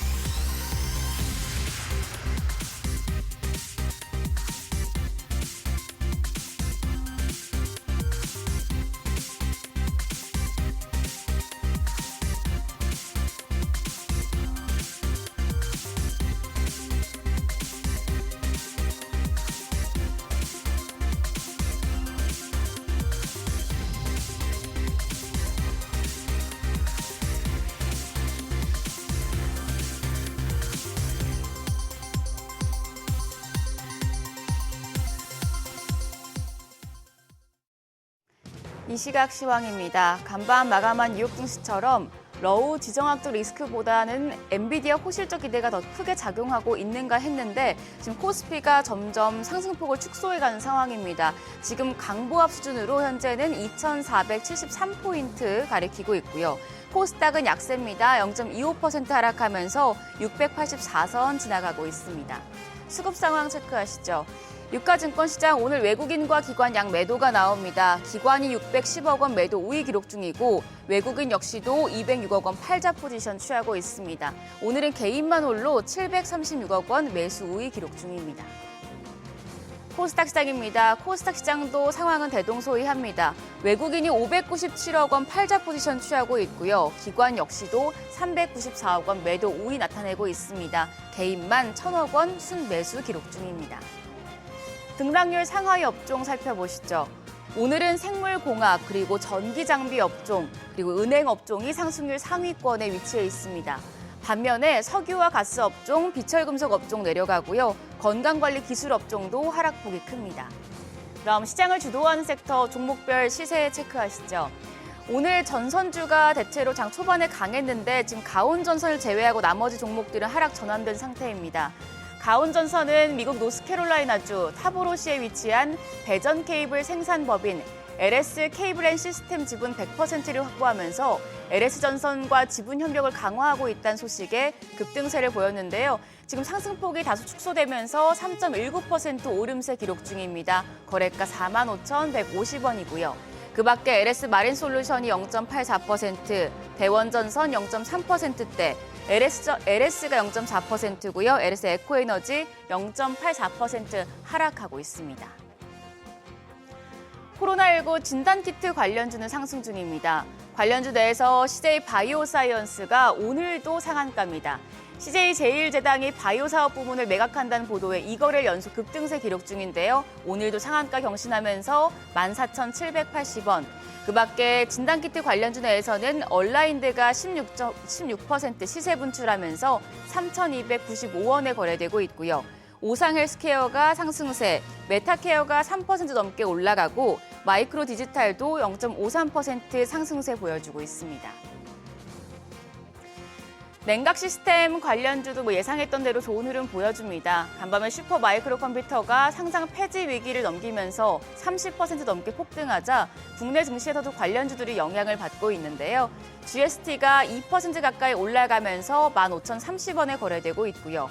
KN솔이 2.9% 강세로 14,200원, LG전자 1.65% 올라갑니다. 거래가 92,300원 기록하고 있습니다. 그 밖에 GS가 강보합 수준이고 유니셈은 0.35% 약세로 전환됐습니다. 마지막으로 사료주입니다. 사료주 시간의 거래에 이어서 강한 모습 보여주고 있는데요. 러시아와 우크라이나 간 긴장감이 고조되는 가운데 러시아가 우크라이나 곡물 수출을 못하게 공격할 경우에 식량 가격이 상승할 수 있다는 전망이 또 나왔기 때문입니다. 사료주 내에서는 고려산업이 3%대 강세로 거래가 2,845원이고요. 미래생명자원도 3.4% 올라갑니다. 4,325원 선에서 거래되고 있습니다. 한일사료 1.79% 상승하면서 3,950원. 그 밖에 한탑이 1.5%, 오늘 팜스코가 급등하고 있는데요. 14.3% 급등하면서 거래가 2,395원으로 집계되고 있습니다. 오늘도 업종별 종목별 희비가 엇갈리고 있고 장 초반 대비해서 상승세가 약해진 모습인데 장 초반에 강했던 제약 바이오와 전쟁 관련주들 계속해서 상승세 이어갈지 지켜보셔야겠습니다. 지금까지 시장 상황 전해드렸습니다. 오늘 일본 증시는 니케이 지수가 38,523선으로 0.31% 오르면서 출발합니다. 러시아와 우크라이나 간 지정학적 긴장에 대한 우려보다는 엔비디아 실적에 대한 기대감이 크게 작용한 모습인데요. 이에 토픽스도 2,716선으로 소폭 상승하면서 출발했고 엔달러 환율은 오늘 154엔대로 문을 열었습니다. 그럼 지난주 일학개미의 거래 내역 살펴보시죠. 먼저 5위는 푸드앤드라이프 컴퍼니스입니다. 일본의 유명 초밥 프랜차이즈 스시로를 운영하는데요. 최근 3분기 호실적을 발표했습니다. 이에 연평균 11%의 매출 성장률을 기록할 거란 예상이 탄력을 받고 있습니다. 또 최근 비트코인 가격이 나날이 사상 최고치를 찍으면서 비트코인과 함께 상승 여력이 큰 종목들도 주목을 받고 있는데요. 이 중 하나로 노무라 증권이 이 회사를 꼽으면서 매수세가 거세진 것으로 분석됩니다. 4위는 살리오입니다. 살리오는 글로벌 팬심을 사로잡으면서 실적이 날로 성장하고 있습니다. 지난 1일 회사 측은 2025년 3월 회계 기준 연결 영업이익이 전년 대비 52% 증가한 410억엔을 기록할 것이라고 발표했는데요. 이는 기존 예상치인 371억엔을 크게 웃돕니다. 헬로키티 탄생 50주년을 맞아서 테마파크 입장객들이 크게 늘었고 또 해외에서 캐릭터 라이선스 산업이 호조를 보였기 때문으로 분석됩니다. 마지막으로 1위는 미국 장기채 NYG ETF입니다. 지난주 엔화는 156엔을 돌파하면서 약세를 보였습니다. 레드 수입이 현실화되면서 트럼프 정부의 재정무역 정책에 대한 우려가 커졌기 때문인데요. 이처럼 일본은행의 개입을 유도했던 수준까지 근접하자 투자자들은 다시 금리 인상 가능성에 주목하고 있습니다. 우에다 가즈오 일본은행 총재도 점진적인 금리 인상이 물가 안정 목표 달성에 도움이 된다고 밝혔는데요. 향후 있을 개입에 대비해서 일학개미가 미리 매수에 나선 것으로 분석됩니다. 이어서 일본 증시에서 주목받은 이슈들 살펴보겠습니다. 일본 도쿄의 마이크로소프트의 연구 거점이 개설됩니다. MS는 이곳에서 일본의 강점 분야인 로봇 기술과 인공지능을 융합해 복잡한 움직임과 업무를 수행할 기술을 개발할 예정인데요. 이를 위해 혼다와 닛산 등과 협력하고 또 도쿄대 등의 자금을 제공해서 AI 인재를 육성할 계획입니다. MS가 아시아에 연구 거점을 세운 건 중국 베이징과 상하이에 이어 도쿄가 세 번째인데요. 일본으로 AI 연구 거점을 분산해 미중 대립 격화에 대비하려는 의도로 풀이됩니다. 다음으로 일본 자동차 업계 소식입니다. 트럼프의 당선으로 향후 중국 이외의 국가 수입 물품에 대해 10%의 관세가 부과될 수 있는데요. 이로 인해 일본 자동차 업계가 타격을 받을 수 있다는 전망이 나왔습니다. 스바루의 경우 연간 영업이익이 최대 35% 하락하게 되는데 반면 북미 생산 비율이 상대적으로 높은 도요타와 혼다는 큰 차이가 없을 예정입니다. 하지만 트럼프 당선인이 향후 멕시코산 수입품에도 관세를 올리게 되면 도요타와 혼다 등도 타격을 받을 수 있는데요. 다만 트럼프 당선인의 전기차 세액공제 폐지 정책으로 전기차 업체에서 고전 중인 일본 자동차 업계가 개발을 위한 시간을 벌 수 있다는 견해도 나오고 있습니다. 마지막으로 도쿄 일렉트론입니다. 탄탄한 실적에도 미국의 대중반도체 규제 확대에 대한 우려로 주가가 길을 펴지 못하고 있습니다. 그러나 증권가에선 일본 정부의 10조 엔 보조금에 힘입어 지지부진한 흐름을 벗어날 것으로 보고 있는데요. 또 현재 웨이퍼 제조 장비 시장이 강력한 AR 수요를 기반으로 회복세를 나타내고 있고 2025년엔 HBM과 선단 파운드리 설비 투자도 더욱 증가할 전망입니다. 이에 도쿄 일렉트론은 2025 회계연도의 실적 가이던스도 상향 조정했습니다. 지금까지 일본 뉴스 살펴봤습니다.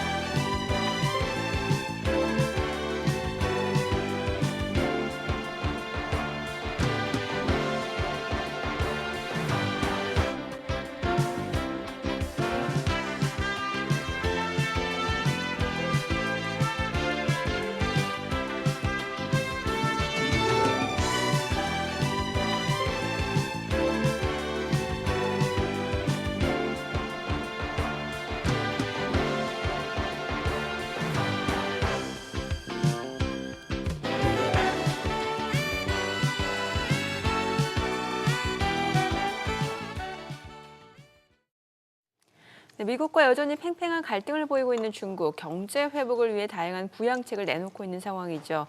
트럼프 당선인이 2기 행정부에서도 견제를 강화할 것임을 밝히면서 어떤 대응을 보일지 주목되는 상황입니다. 네, 중국 경제 상황부터 본토 투자에 대한 팁까지 오늘은 중국 자본시장연구소 신영관 대표님 모시고 들어보겠습니다. 어서 오세요. 대표님. 예.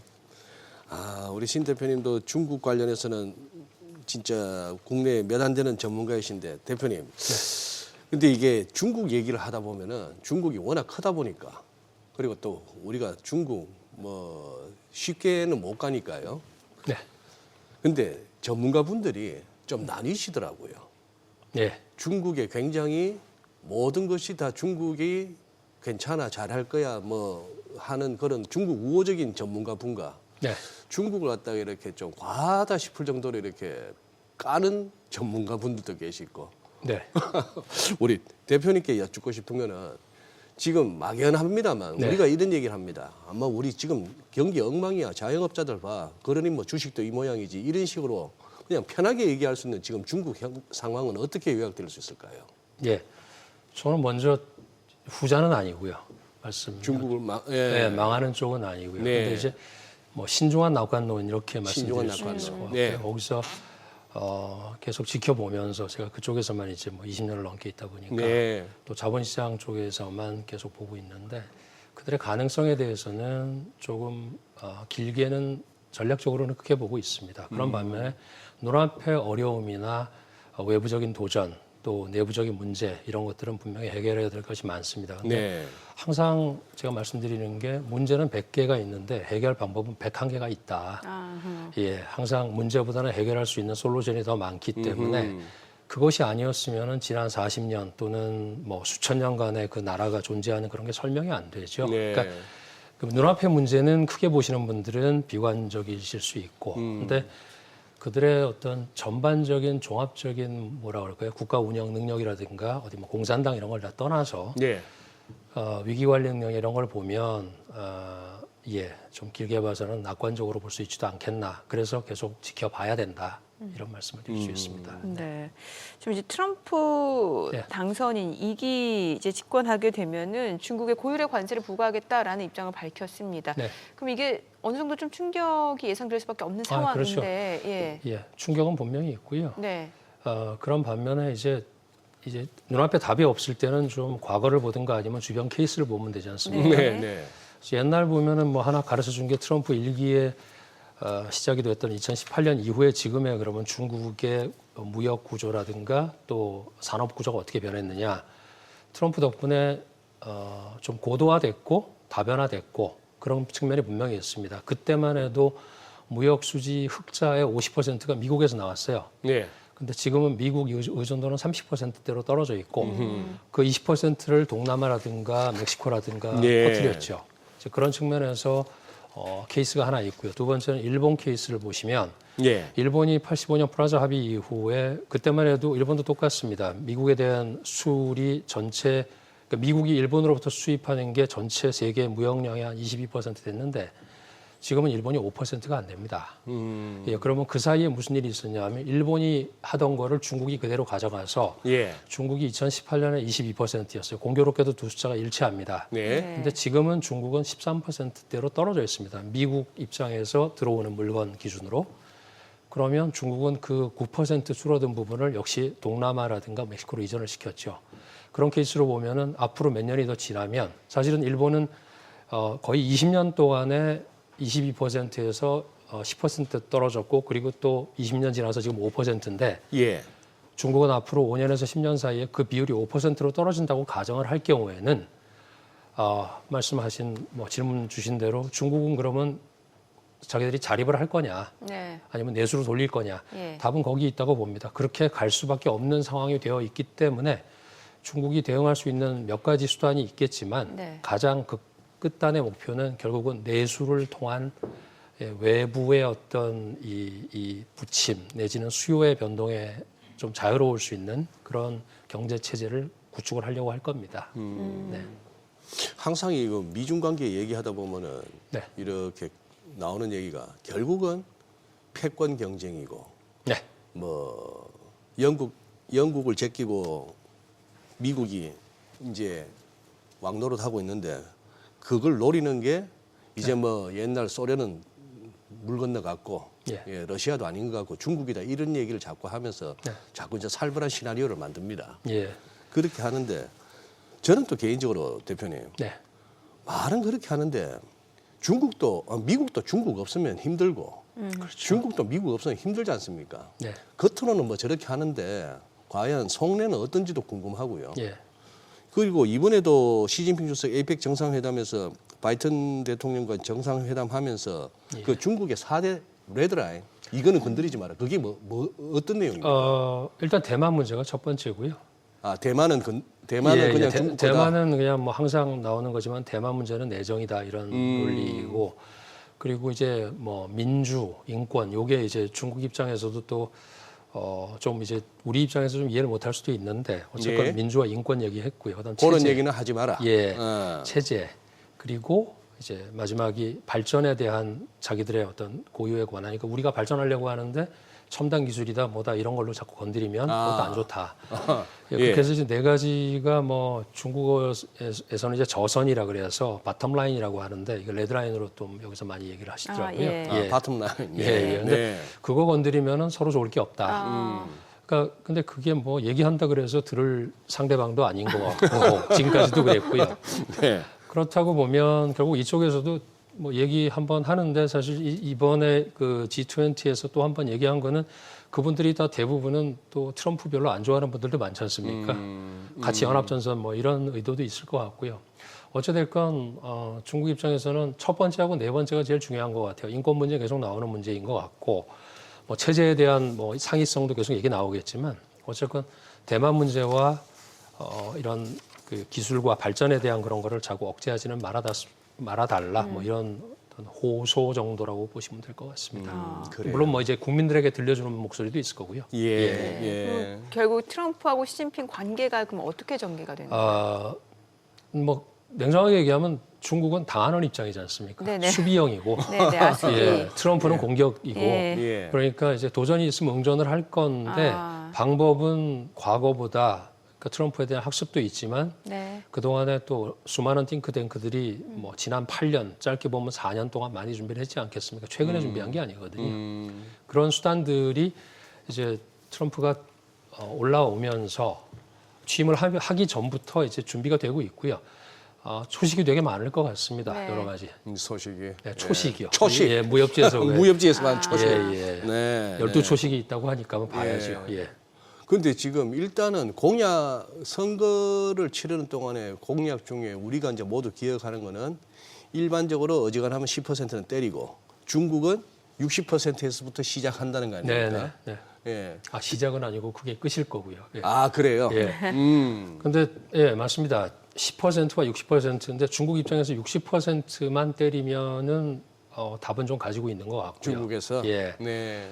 그 60% 극단으로 때렸을 경우에 지금 아이비구 연구소가 많이들 예측을 하는 게 60% 모든 물품에 대해서 때릴 수는 없다. 그렇겠죠. 네, 월마트도 그렇겠죠. 망할 것이고. 월마트도 망하고 미국 국민들이 일단 고달파지죠. 그렇죠. 예, 인플레이션으로 가는데 민주당이 이번에 안 됐던 이유 자체도 인플레이션 때문인 그런 그렇죠. 어떤 분명히 그런 점이 있기 때문에 그렇다 그러면 결국 선택적으로 25%, 50%, 75% 어느 정도 물건에 대해서 때릴 것이냐. 네. 그럼 이제 물건에 따라서 종목에 따라서 60%는 가겠지만 다 때리지 못할 것이고 그래서 계산을 해보면 한 골드만삭스 20% 때린다. 그리고 UBS는 75% 정도에 대해서 60% 갈 수도 있지 않겠냐. 이게 이제 최고의 극단값인 것 같아요. 네. 근데 저희는 봐야 되고요.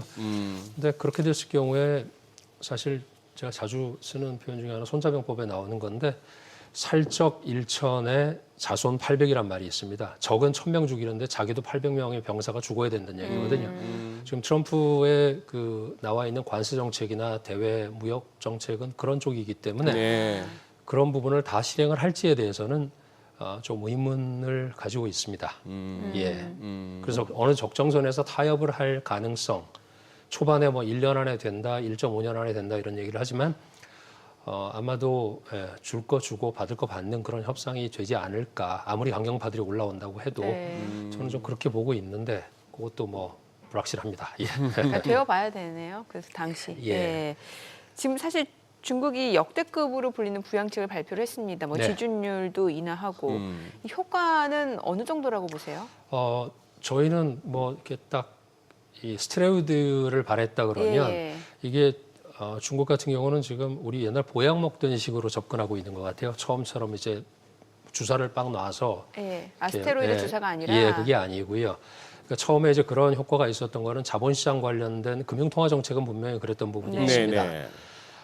그거는 이제 안 하던 것들을 새로 신선한 어떤 정책들을 들여왔던 것들이 이제 복잡하니까 간단히 그렇게 말씀을 드리고요. 네.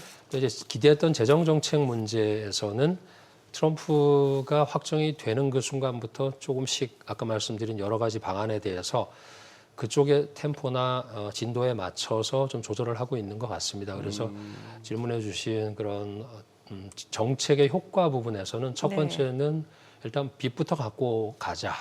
그래서 두 가지 빚이었는데 금융통화정책에서 나왔던 5천만 가구에 대한 0.5%의 대출금리 인하 그게 제일 컸던 것 같고요. 지준율 인하라든가 이런 거는 이제 가격 정책이니까. 그런데 이제 이 직접적으로 가계 부담을 줄여주는 그런 정책은 분명히 효과가 있었습니다. 그건 이제 조금 이따 말씀드릴 거고요. 그다음 이제 재정 정책 중에서 왜 부채 빚만 갚는 데 쓰느냐, 그것도 지방정부 부채만. 그게 이제 문제 해결의 시작점이라고 중국은 보고 있는 거고요. 그 부채가 해결이 되면, 근데 그 부채는 결국은 어떤 부채냐면 빚도 낸 채권의 부채도 있지만 실제 중요한 거는 지방정부가 제도기업가라고 불립니다. 사실은 기업의 역할을 했었기 때문에 그럼 기업은 뭐냐면 뭐를 사고 뭐를 만들었으면 이게 대금을 줄 상대방이 있지 않습니까? 미지급금이 지금 많이 쌓여 있어요. 누구를 상대로? 기업을 상대로. 근데 그 기업 뒷단에는 분명히 소비자들이 있고 월급 받는 직원들이 있지 않습니까? 그 문제를 갖다 풀어주는 방안으로서 빚 탕감해주고 거기다가 더 빚을 낼 수 있는 권리. 근데 이게 음성 채무를 양성으로 돌리면서 금리도 낮춰주고 기간도 더 길게 해줬기 때문에 숨통이 트인 겁니다. 그 지방정부 부채가. 이번에 그 10조. 10조 위안 그 말씀하시는 거죠? 그 10조 위안의 기능 자체가 지방정부 빚만 갚아라가 아니라 그 뒷단에 얘기들이 굉장히 많습니다. 근데 이 부분을 잘 이제 해석을 좀 하셔야 될 게 10조를 줬을 경우에 이게 지방정부 빚 갚고 끝나는 게 아니라 그동안에 미지급했던 그 10조 잠깐만 대표님 그 10조는 어디서 나온 돈입니까? 10조는 6조와 4조를 나눠야 되는데요. 이게 이제 특수목적 채권이라고 보시면 됩니다. 예. 여기서 특수채라 그러니까 헷갈리시는데 예. 우리 한국 기준은 특수목적 채권에서 목적이 정해져 있습니다. 발행할 때부터 이거는 아스팔트 깔아, 이거는 다리 지어 이렇게 정해져 있던 그거는 건데 지방 정부가 발행하나요? 중앙 정부에서 발행하나요? 아니죠.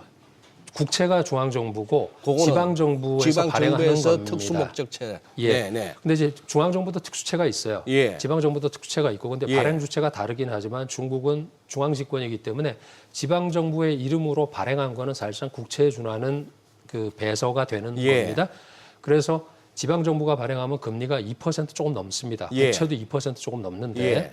기간에 따라 다르지만, 근데 우리가 지금 이번에 계속 보고 있는 6조 위엔을 갖다가 음성 채무를 돌리는데 써라 그러면 6조 위엔은 금리가 얼마냐 그러면 7%가 넘습니다. 그러니까 2%짜리 받아서 줄 테니까 한도를 발행을 해서 7%짜리 갚고 5%가 나오지 않습니까? 예. 지불할 이자가 5%가 예. 줄어드니까 그러면 지방정부에서는 이걸 재정해서 이자 낼 돈을 갖다가 딴 데로 쓸 수 있다는 얘기죠. 예.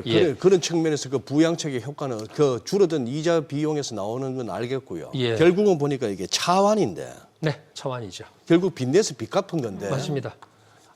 좀 더 이렇게 양질의 빚을 내서 더 아주 힘들었던 빚을 먼저 갚는 건데 제가 제일 궁금한 거는 네. 그 중에서 그 6조 위안 새로운 저 채권 특수목적 채권 발행한다면서요. 네. 결국 그러면 중국 인민들한테 돈 빨아들이는 겁니까? 채권 발행해가지고? 그 채권의 예. 매입 주체는 당연히 국유 은행들이 될 겁니다. 국유 은행 예, 하고 보험사들이 될 거고요. 아, 예. 이게 이제 이민이라고 아. 하시니까 그렇게 보면 중간에 이제 그런 기능이 뭐 일부에서는 외국인이 누가 사겠냐 이런 말씀도 하시는데 그건 절대 외국인이 사는 게 결국 아니고요. 어쨌거나 뭐 예. 국유 은행이 됐건 뭐가 됐건 이미 풀려나가 있는 돈들 중에 그 이제 그거 한 게 네, 근데 그렇게 알겠습니다. 보셔야 돼요. 미국의 네. 국채가 발행이 된 게 36조 달러지 않습니까? 네. 그거랑 비해서는 중국의 국채는 지금 그거에 비해서는 거의 뭐 없거든요. 저 중앙 재정 비율로 봤을 때는 뭐 20-30%밖에 안 되기 때문에 네. 그렇다고 보면은 국가가 빚을 내는 거. 그러니까 지금 현재 중국의 상황에서는 가계와 기업이 빚을 낼 수 있는 여력은 상당히 줄어 있는 상황은 맞고요. 네. 지방 정부도 지금까지 빚내서 많이 잡아 돌렸는데 그것도 부족하고 지금 이자 못 내는 데도 많고 하니 이제는 국가가 해주는 거죠. 뭐 코로나 때 다른 나라들이 이제 돈 뿌린 거나 비슷한 개념이긴 한데 방식이 좀 다른 겁니다. 중국스럽게 한 거죠. 예. 근데 좌우지가 뭐 헝다 사태 터진 게 벌써 몇 년입니까? 네. 거기다가 뭐 벽개원이고 뭐고 해서 네. 중국 부동산 여기저기 뭐 이제 막 짓기는 지어놨다가 지금 난리가 났다 이 소리를 다 들은 지 몇 년째인데 네. 어디 대표님 여기 지금 부동산 이쪽 중국 어떻게 해결책은 잡았습니까? 이제 해결이 아까 네. 말씀드렸던 지방정부 부채가 사실 부동산이거든요. 예. 이 부동산 개발과 관련된 개발 자금들이 들어갔던 거고 부동산 자체로 볼 때는 지금 중국에 두 가지로 보면 됩니다.